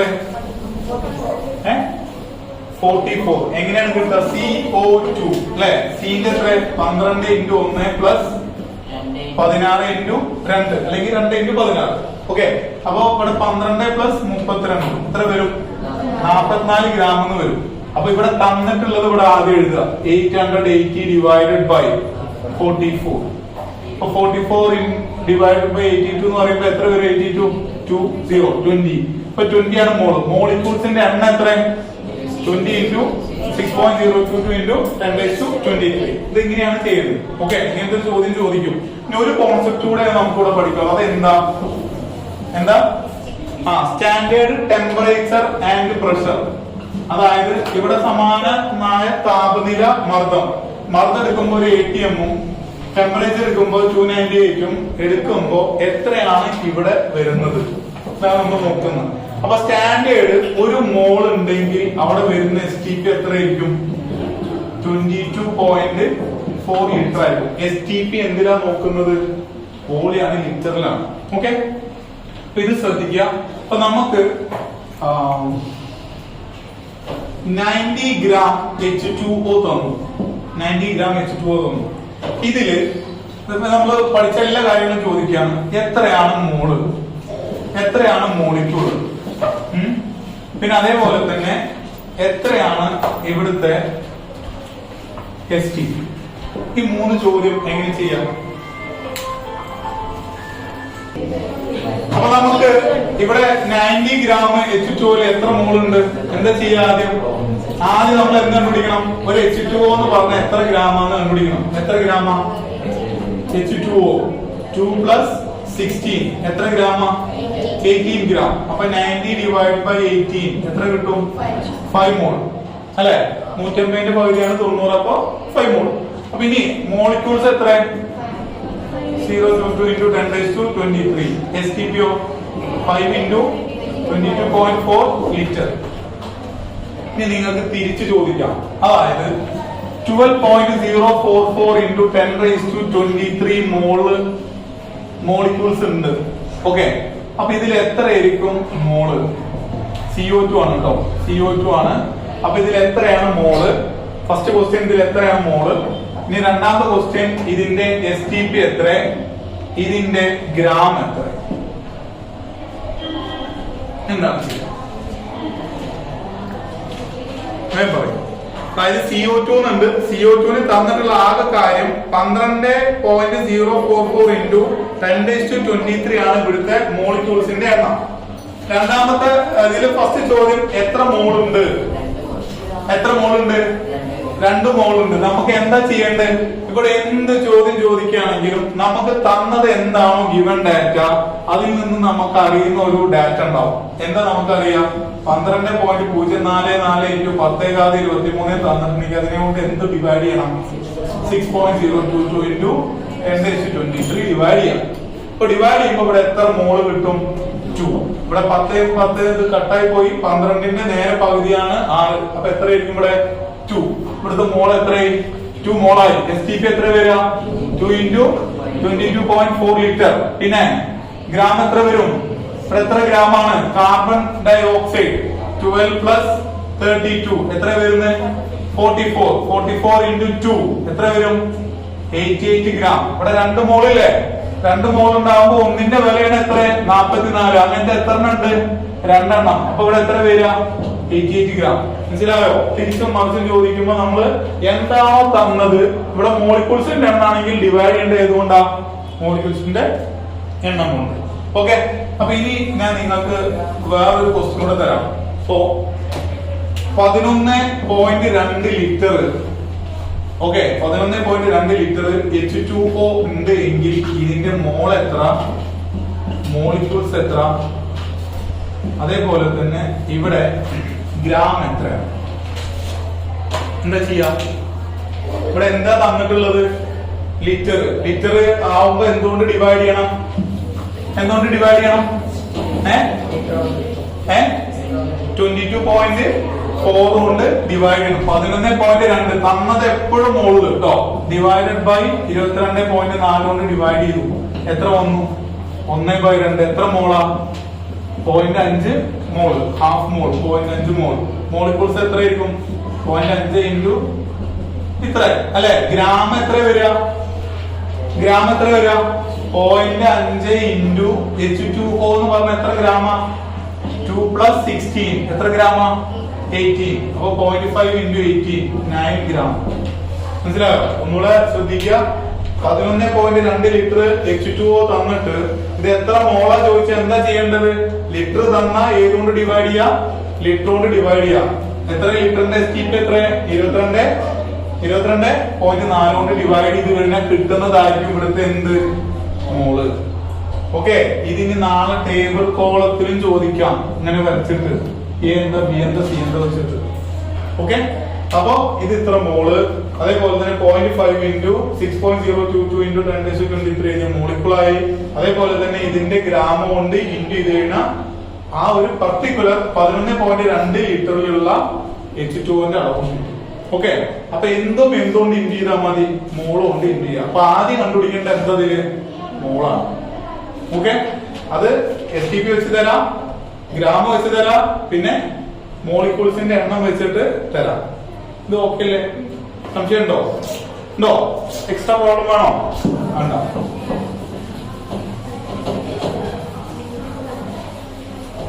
ഓക്കെ, ഇതിൽ എന്തെങ്കിലും സംശയം ഉണ്ടോ ആർക്കെങ്കിലും? അപ്പൊ നമ്മൾ ലാസ്റ്റ് ചാപ്റ്ററിലാണ്. ലാസ്റ്റ് ചാപ്റ്റർ റിയാക്ടിവിറ്റി സീരീസ്, ക്രിയാശീല ശ്രേണി, ഒപ്പം ഇലക്ട്രോ കെമിസ്ട്രി. വൈദ്യുത രാസതന്ത്രമാണോ? ഓക്കെ, അപ്പൊ എന്തായാലും നമുക്കുള്ളത് റിയാക്ടിവിറ്റി സീരീസ് ആണ്. റിയാക്ടിവിറ്റി സീരീസിന്റെ ലാസ്റ്റ് പോയിന്റ് ഓഫ് വ്യൂലാണ് പറയുന്നത്. ഓക്കെ, അപ്പൊ ലാസ്റ്റ് പോയിന്റ് ഓഫ് വ്യൂ എല്ലാവരും ഒന്ന് കേൾക്കുക. അപ്പോ റിയാക്ടിവിറ്റി സീരീസിൽ കുറച്ച് കാര്യങ്ങൾ പറയാനുണ്ട്. അതായത് ഇപ്പൊ ഫസ്റ്റ് പൊട്ടാഷ്യത്തിന്റെ സിമ്പിൾ K ആണ്. പൊട്ടാഷ്യം വെറുതെ പുറത്ത് ഇങ്ങനെ വെച്ച് കഴിഞ്ഞാൽ എന്തായി പോവത്? റിയാക്ഷൻ നടന്നിട്ട് അത് കത്തിപ്പിടിക്കുന്ന അവസ്ഥ അല്ലെങ്കിൽ ആവിയായി കലർന്നു പോകുന്ന ഒരു അവസ്ഥ ഉണ്ടാകും. കാൽസ്യം ഏകദേശം സമാന രൂപത്തിലാണ്. അതായത് അതൊക്കെ നമ്മളുടെ സാധാരണത്തെ ഒരു അന്തരീക്ഷത്തിൽ റിയാക്ഷൻ പെട്ടെന്ന് നടക്കും. ഓക്കെ, അതുകൊണ്ട് അത് എന്തിലിട്ട് വെക്കല്? മണ്ണെണ്ണയിൽ ഇട്ട് വെക്കും. പിന്നെ കറുത്ത അല്ലെങ്കിൽ ഒരു കാപ്പി കളറ് കുപ്പികളിലൊക്കെ ഇട്ട് വെക്കും. കാരണം എന്താണ്? ഡയറക്റ്റ് സൺലൈറ്റ് അടിച്ചിട്ട് റിയാക്ഷൻ നടക്കാതിരിക്കും. ഓക്കെ, അപ്പോ നേരെ മറിച്ച് ഇതൊരു അലുമിനിയോ അല്ലെങ്കിൽ ഇരുമ്പൊക്കെ ആണെങ്കിൽ അങ്ങനെ പുറത്തെടുത്ത് വെച്ചുകൊണ്ടൊന്നും ആവില്ല. നേരെ മറിച്ചാൽ ആവും എപ്പോ അതില് കുറെ കാലം നിന്നിട്ട് വെള്ളം തട്ടി ഒക്കെ ആവുകയാണെങ്കിൽ അത് തുരുമ്പെടുക്കാം.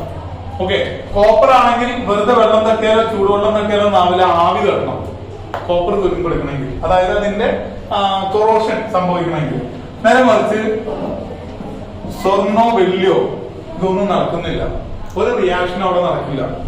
അപ്പൊ നമ്മള് ഇവിടുത്തെ പൊട്ടാഷ്യം മുതല് ഗോൾഡ് വരയ്ക്കുള്ള എല്ലാ ആളുകളെയും ഓർഡർ ചെയ്തിട്ട് നിലനിർത്തുന്ന ഒരു സീരീസിനാണ് എന്ത് പറയാ, റിയാക്ടിവിറ്റി സീരീസ് എന്ന് പറയാം. അത് ഞാൻ പറയുന്ന പേരാണ് എന്ത്, റിയാക്ടിവിറ്റി സീരീസ്.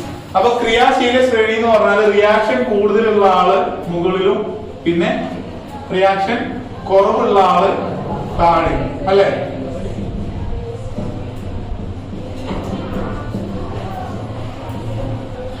അപ്പോ ഏകദേശം ഇങ്ങനെയാണുള്ളത്. പൊട്ടാഷ്യം ഏറ്റവും മുകളിൽ നിൽക്കാനുള്ള കാരണം ഇവിടെ റിയാക്ടിവിറ്റി എന്തായിരിക്കും, റിയാക്ടിവിറ്റി ഏറ്റവും ഹൈ ആയിരിക്കും. ഇവിടെ റിയാക്ടിവിറ്റി ഏറ്റവും ലോ ആയിരിക്കും, ഉണ്ടാവില്ല. ഓക്കെ, അപ്പൊ ഇവിടുത്തെ കേസില് ഹൈഡ്രജന്റെ മുകളിലുള്ളതൊക്കെ ഒരു പ്രത്യേകത ഉണ്ട്, ഹൈഡ്രജന്റെ ശേഷമുള്ള ഒരു പ്രത്യേകത ഉണ്ട്. എന്താ അത്? ഹൈഡ്രജന്റെ മുകളിലൊക്കെ ആസിഡായിട്ട് റിയാക്ട് ചെയ്തിട്ട് H+ അയോൺസ് പുറത്തേക്ക് വരും. ഇവിടുന്ന് ആസിഡായിട്ട് എന്ത് ചെയ്യില്ല, റിയാക്ഷൻ നടക്കില്ല. ഇവിടെ ആസിഡായിട്ട് റിയാക്ട് ചെയ്യുമ്പോൾ ഇവിടെ ആസിഡായിട്ട് എന്ത് ചെയ്യില്ല, റിയാക്ഷൻ നടക്കില്ല. ഇത്രയും കാര്യങ്ങൾ പറഞ്ഞു. ഇനി വേറൊരു പ്രത്യേകത ഇതിലുള്ളത്, ഇപ്പൊ ഞാന് സിങ്കിന്റെ വെള്ളത്തിന്റെ പേരാണ് എന്ത്, സിങ്ക് സൾഫേറ്റ്, സിങ്ക് സൊല്യൂഷൻ, അല്ലെങ്കിൽ ഇതിന് ഇലക്ട്രോലൈറ്റ് എന്ന് പറയും. ഒരു മെറ്റലിന്റെ സൊല്യൂഷന് ലായനിക്ക് പറയുന്ന പേരാണ് ഇലക്ട്രോലൈറ്റ്. അപ്പൊ സിങ്കിന്റെ ലായനിയുടെ വെള്ളത്തിന്റെ പേരാണ് എന്ത്, സിങ്ക് സൾഫേറ്റ്. അപ്പൊ സിങ്ക് സൾഫേറ്റ് ഞാനൊരു ബീക്കറിൽ എടുത്തിട്ട് ഇതിലേക്ക് അലുമിനിയം ഉണ്ട്, കോപ്പർ ഉണ്ട്, പിന്നെ അതേപോലെ തന്നെ സിങ്ക് ഉണ്ട്, Fe ഉണ്ട്, പൊട്ടാസ്യം ഉണ്ട്. ഓക്കെ, ഇതില് ഈ ഒരു സിങ്ക് സൾഫേറ്റ് ലായനിയിലേക്ക് പൊട്ടാസ്യം, ഇരുമ്പ്, അലുമിനിയം, കോപ്പർ, സിങ്ക് കൊണ്ടുപോയിടുമ്പോ ഏതിലൊക്കെ റിയാക്ഷൻ നടക്കും? എങ്ങനെയാണത് മനസ്സിലാക്കുക? നമ്മൾ ആ ക്രിയാശീല ശ്രേണി എഴുതിയിട്ട് സിങ്ക് എന്നുള്ളത് മാർക്ക് ചെയ്ത്, സിങ്കിന്റെ വെള്ളത്തിലാണല്ലോ ഉള്ളത്, അപ്പൊ സിങ്ക് എന്നുള്ള മാർക്ക് ചെയ്തിട്ട് സിങ്കിന്റെ മുകളിലുള്ളത് എത്ര എണ്ണുണ്ടോ അതൊക്കെ എന്ത് ചെയ്യും, റിയാക്ഷൻ നടക്കും. അപ്പോ പൊട്ടാസ്യം റിയാക്ഷൻ നടക്കുമല്ലേ, അത് റിയാക്ഷൻ നടക്കും. Fe റിയാക്ഷൻ നടക്കുമല്ലേ, ഇല്ല, തൊട്ട് താഴെയാണ്, അപ്പൊ റിയാക്ഷൻ നടക്കില്ല. അലുമിനിയം റിയാക്ഷൻ നടക്കും, കോപ്പർ റിയാക്ഷൻ നടക്കില്ല, സിങ്ക് സിങ്കിന്റെ മുകളിലുള്ളതേ പറ്റുള്ളൂ. സിങ്കിന്റെ ലായനിയിൽ എന്ത് ചെയ്യില്ല, റിയാക്ഷൻ നടക്കില്ല. ഓക്കെ, അപ്പൊ റിയാക്ഷൻ നടക്കുമല്ലേ എന്നുള്ള ചോദ്യം ചോദിച്ചാൽ നമ്മൾ ചെയ്യേണ്ടത് ആദ്യം എന്താ, ഈ റിയാക്ടിവിറ്റി സീരീസ് എഴുതണം.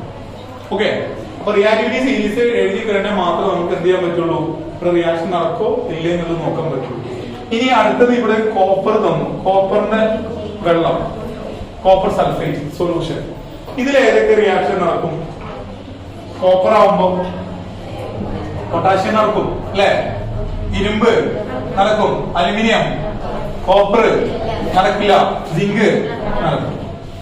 ഓക്കെ, ഇതിലേതൊരു ഓടോ ഇല്ല, പക്ഷെ നടക്കുള്ളൂ, അതായത് റിയാക്ഷൻ നടക്കും. ഓക്കെ, അപ്പൊ ഈ കേസിൽ ഇനി നെക്സ്റ്റ് നമുക്ക് ഇതിൽ വളരെ ഇമ്പോർട്ടന്റ് ആയിട്ട് സാധനം പഠിക്കണം. അതെന്താണ്? ക്രിയാശീല ശ്രേണിയാണ്. ഈ സീരീസ് തെറ്റിക്കഴിഞ്ഞാൽ, ഓർഡർ തെറ്റിക്കഴിഞ്ഞാൽ എന്ത് തെറ്റി പോകും, നമ്മൾ ഉത്തരം തെറ്റും. കാരണം ഈ ചാപ്റ്ററിന്റെ ഏറ്റവും മർമ്മമായിട്ടുള്ള ഒരു സാധനമാണ് റിയാക്ടിവിറ്റി സീരീസ്. റിയാക്ടിവിറ്റി സീരീസ് ഓർത്തെടുക്കാൻ വേണ്ടി ഒരു ടെക്നിക്ക് പറഞ്ഞത് എന്താണത്, അത് മാത്രം ഓർമ്മയുണ്ട്. കനകയുടെ മകളുടെ മാത്രം എല്ലാവർക്കും നല്ല ഓർമ്മ. പറയും കനകക്ക് ഒരു മകളുണ്ട് അല്ലെ, മകളുടെ പേരെന്താ, സെൻഫിരിസൻ. അപ്പൊ ഇത് കനക, മകൾ സെൻഫിരിസൻ, പബ്ലിക്കായി കൂകിയപ്പോ അങ്ങ് ഓടി. അത് അങ്ങനെ ഓടിപ്പോയത് കറക്റ്റ് ആയിട്ട് എഴുതണം. നമ്മള് പരീക്ഷ പേപ്പർ കിട്ടിക്കഴിഞ്ഞാൽ കനക കനകാന്ന് ഇങ്ങനെ എഴുതി വെക്കരുത്. ഓക്കെ, നീ കനകക്ക് സി ആണോ കനക അങ്ങനെയുള്ള പ്രശ്നമില്ല, KNA കേട്ടോ, കനക. അപ്പൊ അത് മനസ്സിലാക്കി വെക്കുക.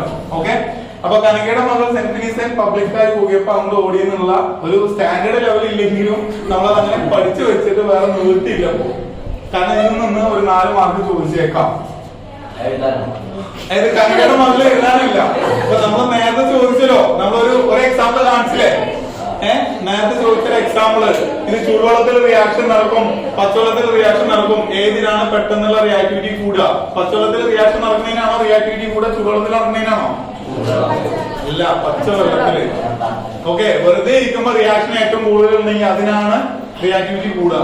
ഓക്കെ, അപ്പൊ ഇത്ര കാര്യങ്ങൾ നമ്മൾ ഓക്കെ അല്ലേ? അടുത്തൊരു കാര്യം പറയാനുള്ളത്, നമുക്ക് 2 ബീക്കർ. ഓക്കെ, ഒരു ബീക്കറില് സിങ്കിന്റെ വെള്ളം, എന്താ പറയാ, സിങ്ക് സൾഫേറ്റ്. അടുത്തതില് കോപ്പറിന്റെ വെള്ളം, എന്താ പറയാ, കോപ്പർ സൾഫേറ്റ്. സൊല്യൂഷൻസ് ആണ്, വെള്ളം എന്നൊക്കെ പറഞ്ഞേ ഉള്ളൂ. ഇതിപ്പോ സിങ്കിന്റെ ലായനിക്ക് സിങ്ക് സൾഫേറ്റ് എന്നും കോപ്പറിന്റെ ലായനിക്ക് കോപ്പർ സൾഫേറ്റ് എന്നും. സിങ്കിന്റെ വെള്ളത്തിൽ സിങ്ക് ഇറക്കി വെച്ച് കഴിഞ്ഞാൽ എന്താ സംഭവിക്കുക? ഒന്നും സംഭവിക്കില്ല. കോപ്പറിന്റെയിലോ കോപ്പർ ഇറക്കി വെച്ചു. ഓക്കെ, അപ്പൊ ഇത് ഒന്നും സംഭവിക്കില്ല. അപ്പൊ സിങ്കും ഇവിടെ കോപ്പറും, അപ്പൊ സിങ്കും ഉണ്ട്, ഇവിടെ കോപ്പറും ഉണ്ട്. ഇനി നമ്മൾ ഇവിടെ ഇതിനൊരു പേര് പറയും. എന്താണ്? ഗാൽവാനിക് സെല്ല് എന്ന് മലയാളത്തിലും ഗാൽവാനിക് സെല്ല് എന്ന് ഇംഗ്ലീഷിലും പറയും. എത്ര വോൾട്ട് ആണ് കിട്ടുക? അത് എഴുതി വെക്ക്. എത്ര വോൾട്ടേജ് ആണ് കിട്ടുക? 1.1 വോൾട്ടേജ് കിട്ടും. അപ്പൊ ഇത് എന്ത് എനർജി, എന്ത് ഊർജ്ജമൊക്കെ മാറുന്നത്? കെമിക്കൽ എനർജി, ഇലക്ട്രിക്കൽ എനർജി, രാസോർജം. അതുകൊണ്ട് ഇലക്ട്രോ കെമിസ്ട്രി അല്ലെ, അതിന്റെ താഴെ എഴുതിയിട്ടുള്ളതാണല്ലോ. നിങ്ങൾ പ്ലസ് 1ലേക്ക് പോകുമ്പോ ഇലക്ട്രോ കെമിസ്ട്രി ഒന്ന് ചാപ്റ്ററെ പഠിക്കാനുണ്ട്. അതിനുശേഷം പ്ലസ് 2ലേക്ക് എത്തുമ്പോഴുണ്ട്. അപ്പൊ പ്ലസ് 2 എത്തുമ്പോൾ ഇലക്ട്രോ കെമിസ്ട്രി പറഞ്ഞിട്ടുള്ള ഒരു വലിയൊരു ചാപ്റ്ററിൽ കുറെ കാര്യങ്ങൾ പറയുന്നുണ്ട്. എനിവേ, എന്തായാലും അതിന്റെ ഒരു ബേസ് ആണ് ഇവിടെ പറയുന്നത്.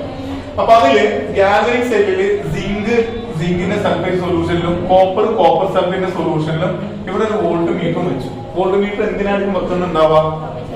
ഇവിടെ എന്തെങ്കിലും വോൾട്ടേജ് കിട്ടുന്നുണ്ടോ നോക്കാൻ. അത് കിട്ടുകയാണെങ്കിൽ എത്ര വോൾട്ടേജ് കിട്ടണം? 1.1 വോൾട്ടേജ് കിട്ടും. അപ്പൊ ഇനി ഇവിടെ ഒരു പാലം വെക്കുന്നുണ്ട്. അതാണ് എന്ത് പാലം? ഉപ്പ് പാലം. ഉപ്പ് പാലം എന്ത് പാലം? അത് എന്തുകൊണ്ട് ഉണ്ടാക്കിയിട്ടുള്ളത്? ഉപ്പ് കൊണ്ടല്ല. ഇവിടെ ഒരു ഉപ്പ്, വേറൊരു ഉപ്പുണ്ട്. നമുക്ക് സാധാ ഉപ്പല്ല, പൊട്ടാസ്യം ക്ലോറൈഡ് എന്ന് പറയുന്ന സാൾട്ടിൽ എന്ത് ചെയ്യാം? ആ സൊല്യൂഷനിൽ മുക്കി എടുത്തിട്ടുള്ള ഫിൽട്ടർ പേപ്പർ ആണ് ഇവിടെ വെച്ചിട്ടുള്ളത്. അത് ഈ സൊല്യൂഷൻ ടച്ച് ചെയ്യും. എന്തിനു വേണ്ടിട്ടാ? ഇവിടെ നടക്കുന്നത് ഒരു 10 മിനിറ്റ് ആണെങ്കിൽ അതൊന്ന് ഒരു 5 മിനിറ്റോ 2 മിനിറ്റോ കൊണ്ട് ആക്കാൻ വേണ്ടിയിട്ട്, ഒരു അഡ്ജസ്റ്റ്മെന്റിന് വേണ്ടിയിട്ട്, റിയാക്ഷൻ പെട്ടെന്ന് നടക്കാൻ വേണ്ടിയിട്ടാണ് ഇവിടെ എന്ത് ബ്രിഡ്ജ് വെച്ചിട്ടുള്ളത്? സാൾട്ട് ബ്രിഡ്ജ് വെച്ചിട്ടുള്ളത്. സാൾട്ട് ബ്രിഡ്ജ് എന്തിലാണ്? KCl സൊല്യൂഷൻ ആണ്. ഓക്കെ, അപ്പൊ ഇനി നമുക്ക് നെക്സ്റ്റ് പറയാനുള്ളത് സിങ്കിന്റെ പ്രത്യേകത. ഇവിടെ അറിയാലോ, സിങ്ക് ഉള്ളത് മുകളിലും കോപ്പർ ഉള്ളത് താഴെയാണ്. അപ്പൊ സിങ്കിനാണോ റിയാക്ടിവിറ്റി കൂടുതൽ, കോപ്പറിനാണോ? സിങ്കിനാണ്. സിങ്കിന് റിയാക്ടിവിറ്റി കൂടുതലാകുമ്പോ ഇലക്ട്രോൺ വിട്ടുകൊടുക്കോ മേടിക്കോ? വിട്ടുകൊടുക്കും. അപ്പൊ സിങ്ക് ഇലക്ട്രോണും വിട്ടുകൊടുത്തു എന്നുള്ളത് ഇങ്ങനെ എഴുതാം. ഓക്കെ, എത്ര ഇലക്ട്രോൺ അവിടെ വിട്ടുകൊടുത്ത്? 2+ എന്ന് എഴുതിയ അർത്ഥം എന്താ? 2 ഇലക്ട്രോണ് വിട്ടുകൊടുത്തു. അതാണ് ഇവിടെ എഴുതിയിട്ടുള്ളത്. കാരണം ഇവിടെ 2 ഇലക്ട്രോൺ അധികം വിട്ടുകൊടുത്തു. വിട്ടുകൊടുക്കുന്നതിന് പറയുന്ന പേരാണ് എന്ത്? ഓക്സീകരണം അല്ലെങ്കിൽ ഓക്സിഡേഷൻ. കോപ്പർ ഈ 2 എണ്ണം വിട്ടുകൊടുക്കുന്ന കാത്തു നിൽക്കണം. അപ്പൊ കോപ്പർ എന്ത് ചെയ്യും? ഈ 2 എണ്ണം മേടിക്കും. അപ്പൊ 2 എണ്ണം മേടിക്കുമ്പോ നമ്മൾ എന്തായി? Cu എന്നാവും. Cu2+ എന്നുള്ള 2 ഇലക്ട്രോൺ മേടിക്കുമ്പോ എന്തായി? Cu എന്നായി. അതിനാണ് എന്ത് പറയാ? റിഡക്ഷൻ. അപ്പൊ ഈ ഓക്സിഡേഷനും റിഡക്ഷനും, ഓക്സീകരണവും റിഡക്ഷനും നിരോക്സീകരണവും, ഇലക്ട്രോണെ വിട്ടുകൊടുക്കുന്നതിന് ഓക്സിഡേഷനും ഇലക്ട്രോണെ മേടിക്കുന്നതിന് നിരോക്സീകരണം. അപ്പൊ ഇത് രണ്ടും കൂടെ ഒരുമിച്ച് പറയുന്ന പേരാണ് എന്ത്? റിഡോക്സ്. എന്തെന്ന് പറയാ? റിഡോക്സ്. റിഡോക്സ് എന്ന് പറഞ്ഞാൽ നിരോക്സീകരണം ഓക്സീകരണം ഒരുമിച്ച് നടക്കുന്ന റിയാക്ഷനാണ് എന്ത് പറയാ? റിഡോക്സ്. അപ്പൊ ഈ റിഡോക്സ് റിയാക്ഷൻ എവിടെ നടക്കുന്നുണ്ട്? ഗാൽവാനിക് സെല്ലിൽ നടക്കുന്നുണ്ട്. ഏതൊക്കെ നടക്കുന്നുണ്ട്? ഓക്സിഡേഷൻ നടക്കുന്നുണ്ട്, റിഡക്ഷൻ നടക്കുന്നുണ്ട്. ഓക്കെ, അപ്പൊ ഇനി ഇതിന്റെ റിഡോക്സ് റിയാക്ഷൻ എഴുതാൻ പറഞ്ഞാൽ എങ്ങനെ എഴുതാം? റിഡോക്സ് റിയാക്ഷൻ എഴുതാൻ പറഞ്ഞാൽ എങ്ങനെ എഴുതാം? നമ്മൾ എന്ത് ചെയ്യണം? Zn plus Cu2+ gives Zn2+ plus Cu. അതായത് Z ഇവിടെ 2 ഇലക്ട്രോൺ വിട്ടുകൊടുത്തു, Cu ഇവിടെ 2 ഇലക്ട്രോൺ മേടിച്ചു. അപ്പൊ ഇതെന്താണ്? ഓക്സിഡേഷനും ഇത് റിഡക്ഷനും. ഇങ്ങനെയാണ് എന്ത് റിയാക്ഷൻ എഴുതുക? റിഡോക്സ് റിയാക്ഷൻ എഴുതുക. അപ്പൊ റിഡോക്സ് റിയാക്ഷൻ കറക്റ്റ് ആയിട്ട് പഠിച്ചു വെക്കുക. കോപ്പറും സിങ്കും കൂടെ കൂടിയിട്ടുള്ള ഒരു റിയാക്ഷൻ ആണ്. ഓക്കെ, ഇതിന് എന്തെന്നാ പറയാ? എന്ത് സെൽ എന്ന് പറയാ? Galvanic cell. എന്ത് എനർജി ആയിട്ടാണ് മാറുന്നത്? കെമിക്കൽ അല്ലെ? രാസോർജം വൈദ്യുത ഊർജ്ജമായിട്ടാണ് മാറുന്നത്. ഓക്കെ, കെമിക്കൽ ഇലക്ട്രിക്കൽ ആയിട്ട് ഇത് റിയാക്ഷൻ ഓക്കെ അല്ലേ? ഇനി Ag പറഞ്ഞ എന്താ? സിൽവറും. Cu പറഞ്ഞാലും കോപ്പറും. Ag Cu വെച്ചിട്ട് ഒരു സെല്ല് വരയ്ക്കാൻ പറയാണ്. അങ്ങനെയാണെങ്കിൽ ഇതിൽ ഏത് അതിലൊരു കാര്യം വിട്ടുപോയി. ഇതിന് എന്തെന്നാ പറയാ? ആനോഡ്. ഇലക്ട്രോണിനെ വിട്ടുകൊടുക്കുന്ന ആളാണ് ആര്? ആനോഡ്. ഇതിനോ? ആനോഡിന് എന്ത് ചാർജ്? ആനോഡിന് പോസിറ്റീവ് ചാർജും കാഥോഡിന് നെഗറ്റീവ് ചാർജും അല്ലെ? ആനോഡ് വേറെ കാറ്റോൺ വേറെ. ഇത് ആനോഡ് കാഥോഡ്. ഓക്കെ, അപ്പൊ ഇനി ഇവിടെ Ag തന്നു, Cu തന്നു. Ag പറഞ്ഞ എന്താ? സിൽവറും, Cu പറഞ്ഞാല് കോപ്പറും. അപ്പൊ ഇതുകൊണ്ട് ഒരു സെൽ ഉണ്ടാക്കാൻ പറഞ്ഞ ഇത് ഏത് ആനോഡ്, ഏത് കാഥോഡ്, ഏത് ഓക്സിഡേഷൻ, ഏത് റിഡക്ഷൻ? നമ്മൾ എന്ത് ചെയ്തു? നമ്മൾ ആദ്യം അപ്പൊ ആരിനെ ഓർമ്മിക്കണം? കനക മകൾ. പിന്നെ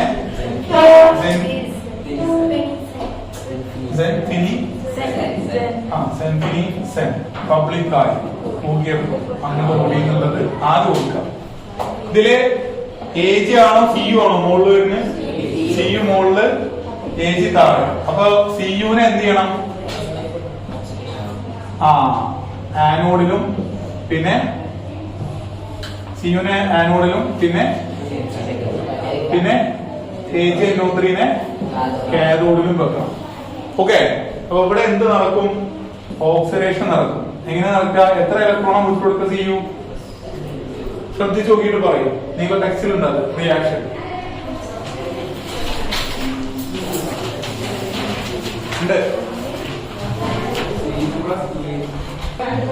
ഓക്കെ, അപ്പൊ നമുക്ക് ഇവിടെ Cuന്റെ കേസിൽ എങ്ങനെ എഴുതാം? Cu2++2 electron. പക്ഷെ Ag കുറച്ചുകൂടെ എന്ത് കുറവാ? റിയാക്ടിവിറ്റി കുറവാ. Ag കേസിൽ Ag എത്ര അറ്റ് എ ടൈം മേടിക്കുള്ളൂ?